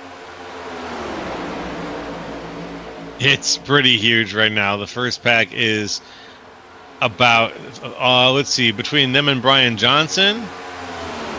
Brian Johnson is the next closest there. He's in 9th place. And then it's about another, 4 seconds almost between the front and about 10th place. And that right there, that difference in speed that you're looking at, it is the most subtle clicks in the setup in the garage before the race. It creates such a wide margin. These cars are so close compared to what they used to be. But just the slightest click in the wrong direction or a little tiny bit of damage completely throw it completely out the window. And here at Atlanta, it is so much easier to miss it than it is at Daytona. There's only 4 laps to go right now. The front line is lined up. Coming back around 3 and 4, Matt DeCiani has been leading this since the restart, practically here. There was only a little bit of competition at one point from Tim Wortman Jr., who was on the inside for that restart, but then he got cycled through to the back of the line. And now Tim Wortman Jr. is sitting in 8th. He'll still get some good points out of it, but not as many as DeCiani, not as many as Heitman or Gitter. They are in great seats right now to get their whole team a whole mess of points. Yeah, they're doing a great job sticking with each other today, that's for sure. It's read like textbook. You've seen the guys at the front show how they can stay at the front. You've seen guys in the middle of the pack like Gitter show how to be tenacious and move forward through the pack. It's been really great. I also got to throw up, man, Hill in that 26 machine. He has been up there in that 4th position. It feels like since we dropped the green flag earlier. Yeah, I think you've been right. I think he might have been there the whole time. Yeah, he's just been lurking. And here we go. We got a move shaking up on the outside here with the white flag in the air. Can he do it? Let's see. Here comes the line on the outside. It's going to be difficult. They're going to need somebody to break out here in front of them, but I don't think it's happening. Going into 3 and 4. The team in the front. Heitman makes the move. Gitter makes the move. We're looking for it. Gitter takes the front. 4 wide. DeCiani in 2nd. We're 4 wide for the finish. Across the line, Patrick Gitter takes it by a nose, I think. I need to see that back in slow-mo. Yeah, wow. Patrick Gitter spring. using the geometry of the field and just cutting across the line. Very impressive. Was that the first lap Gitter led tonight? Yeah, I think it might have been. Yeah, way to snooker him, man. First lap he leads. Oh, 12. Oh, at the beginning he had a couple laps led too. That's right. So laps led 12. Still, he had to fight his way up through the middle of the pack a couple of times to make his way back up to the front. That's something you gotta look out for with Gitter. He is crafty when it comes to these super speedways. Super crafty. And there he goes, burning it down for us. And I promise you, he's been sitting there thinking of that move for the last 32 laps. Well, up at the front, despite the turmoil at the end, it was still the three teammates winning it, Gitter, DeCiani, and Heitman. Let's take a look at the full breakdown here, and we'll give you a list of the unofficial results. Let's break it down. First place, Patrick Gitter. Second, Matt DeCiani. Third, Derek Heitman. Fourth, Paul Hill. Fifth, Randy Mullins. Sixth, Joey Preeby, please correct me on that, Joey. Let me know. Seventh, Tim Wartman Jr. Eighth, Kevin Zosiak. Ninth, John Binder. And 10th, Brian Johnson. In 11th place, we got Alexander Carr, followed by Greg Carr in 12th. 13th is going to go to Chuck Burley with Randy Drummiller in 15th. 16th is going to be David Gervais, followed by Chris Johnson, Jeremy Clapper Newell in 18th. 19th is going to go to Jose Medina, followed by Rhett Nichols in 20th. Moving on through the 20s, 21st, Randy Belk. 22nd, Paul Olson. 23rd, Connor Banks. 24th, Jay Hone. 25th, Brandon Pasalacqua, coming down from a huge... He led so many laps, but now he's down in 25th. 26th, Derek Jacobs. 27th, Greg Wachinski. 28th, Vincent Crow. 29th, Josh Schaffner. And 30th, Eric Kling. And in 31st position, we got Blair Holloman, followed by Kendall Levron. 33rd is going to go to Jason Maines with Ryan Strunk in 34th. 35th is going to be Kenny Powell with 36th, JC Evans, followed by Mark Sanchez, Jermaine Vines, Chris Crosby, and Dave Hughes Jr. running out your top 40. That's all 40 cars tonight that we had on the field here at Atlanta. Let's see if we can get a word in with some of our winners here. They're all sitting there. Well, let's do a commercial break first. Let's do a short break, and when we come back, we'll be talking to some of our winners. Cardiology, I don't have the heart. Pulmonary doctor, no cigar. I can't diagnose a simple cold or flu, but if your engine's got a cough, I know what to do. Give it 6 of these and wash it down with this. A new air filter ought to help it catch its breath. Now, but know how.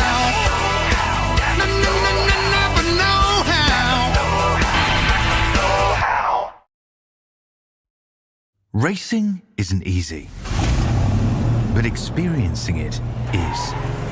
iRacing puts you in the driver's seat with the industry's leading sim racing game. Drive on laser scan replicas of the greatest racing circuits from around the world. Go head-to-head against other drivers chosen by skill-based matchmaking to ensure competitive racing at every level. Compete across all your favorite series. In officially licensed cars, engineered to deliver the most accurate driving experience possible.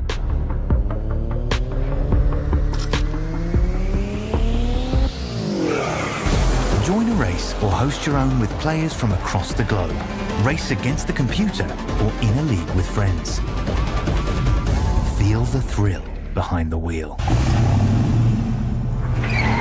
Visit iRacing.com.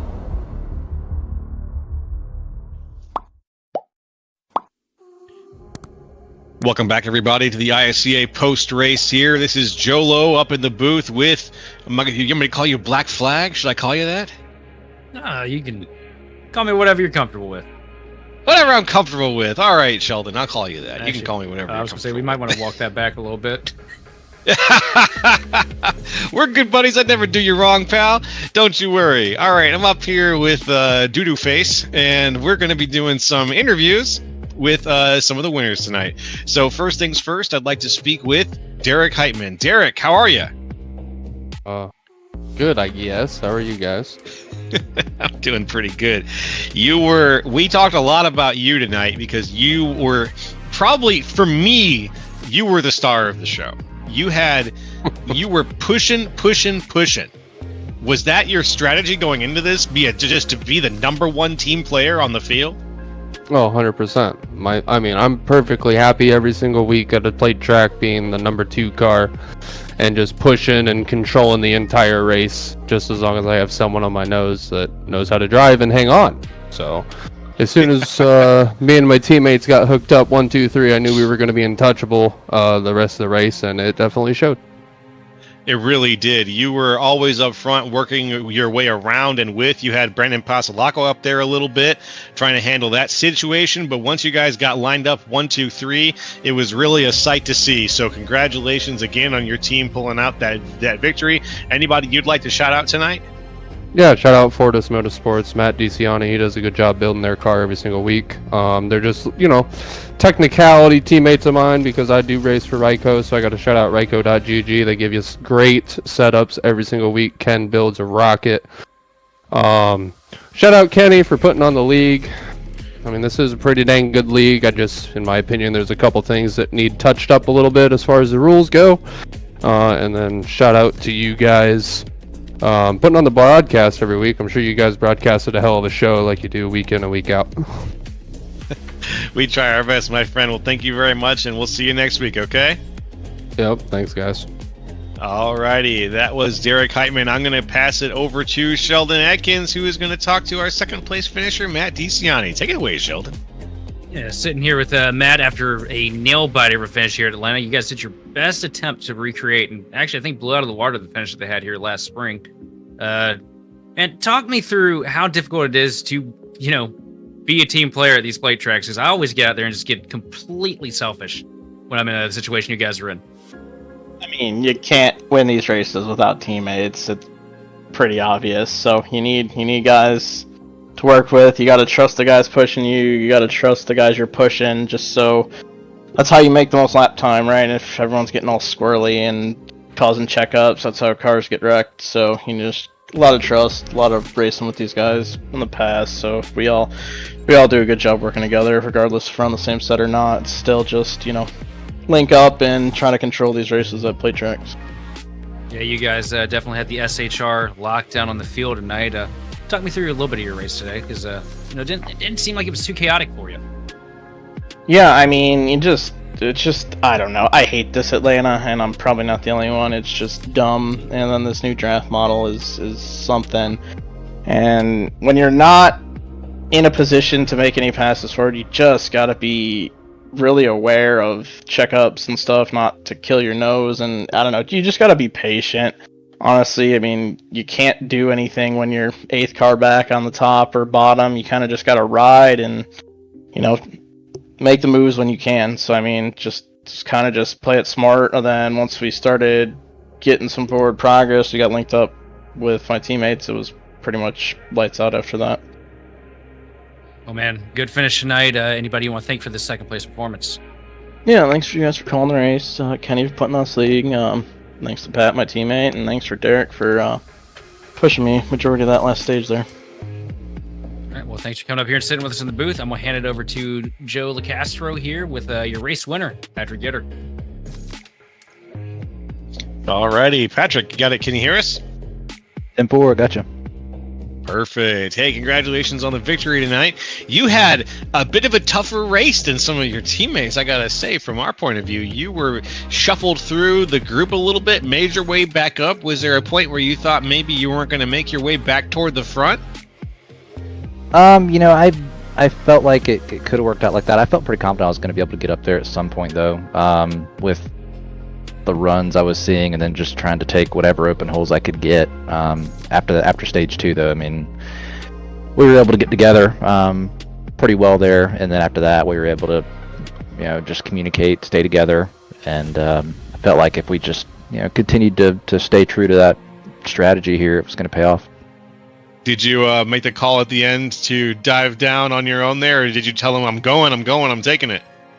I honestly, coming out of 4, I wasn't sure what I was going to do. Honestly, we worked so well together, but then in a situation like that, I think we all understand, like, we worked fantastic together for 163 laps, and then if we put ourselves in a position to win, it's every man for himself, as long as we're not, adversely impacting, a team finish. But that was a good example of that, and so I saw Derek go high, Matt was middle, and then the bottom was wide open. And honestly, I lost a few spots last week at Daytona by not going to the apron, coming out of 4 on the last lap. So I said, you know what, it's wide open. I'm going down there, and we'll see what happens. Hey, it worked out for you. Congratulations again. Is there anybody you'd like to shout out to or give a thanks to tonight? Yeah, man, definitely Fortis Motorsports. Matt did a fantastic job with the set this week. This is honestly the first race that we've run this week, but we had done a lot of testing for the set we were going to run in officials, and Matt is just a wizard with sets, and I think it took him like 25 minutes to get something for the the track temp here that we had, which is different from officials. So I mean, massive shout out to him. Derek, for being our teammate here as well for the purposes of the league here. He's a fantastic teammate at plate tracks, one of the best plate racers on the sim, honestly. So shout out to him. Kenny, obviously, for putting on the league, and definitely you guys up in the booth. Thank you very much, my friend, and we look forward to seeing you race next week. 10-4. Thanks, guys. And that's going to be it for our 1, 2, 3 interviews here. Special thanks to Kenny Powell for putting on the league and designing the website, handling all of that. Here's the our little special thanks board. But Sheldon, how do you feel about tonight's race? Let's get a little breakdown. Well, it's exactly what I was expecting with ISCA. Great long stints of green flag racing. A little bit of chaos here and there, but I mean, you can't get away from that here at the super speedways. And an incredible nail biter of a finish. 4 wide coming across the start finish line. People all the way down to the grass just about. Definitely looking forward to having the opportunity to sit up here in the booth and call these guys to another great finish here in the future, hopefully. Absolutely. Hey, and you know what? We're going to be back again very soon calling Circuit of the Americas. So we look forward to that little road racing action at the ISCA. Be sure to stay up to date, folks. Go look at iscaracing.com for the full racing schedule. We're on Twitch, we're on YouTube, we're on Facebook. Be sure to give us a shout out there. Come say hello. And we'll see you next week at the Circuit of the Americas. Oh, next week at Atlanta Motor Speedway. That's this week. We'll see you next week at the Circuit of the Americas, folks. It was great to have you this week. Take care and good night.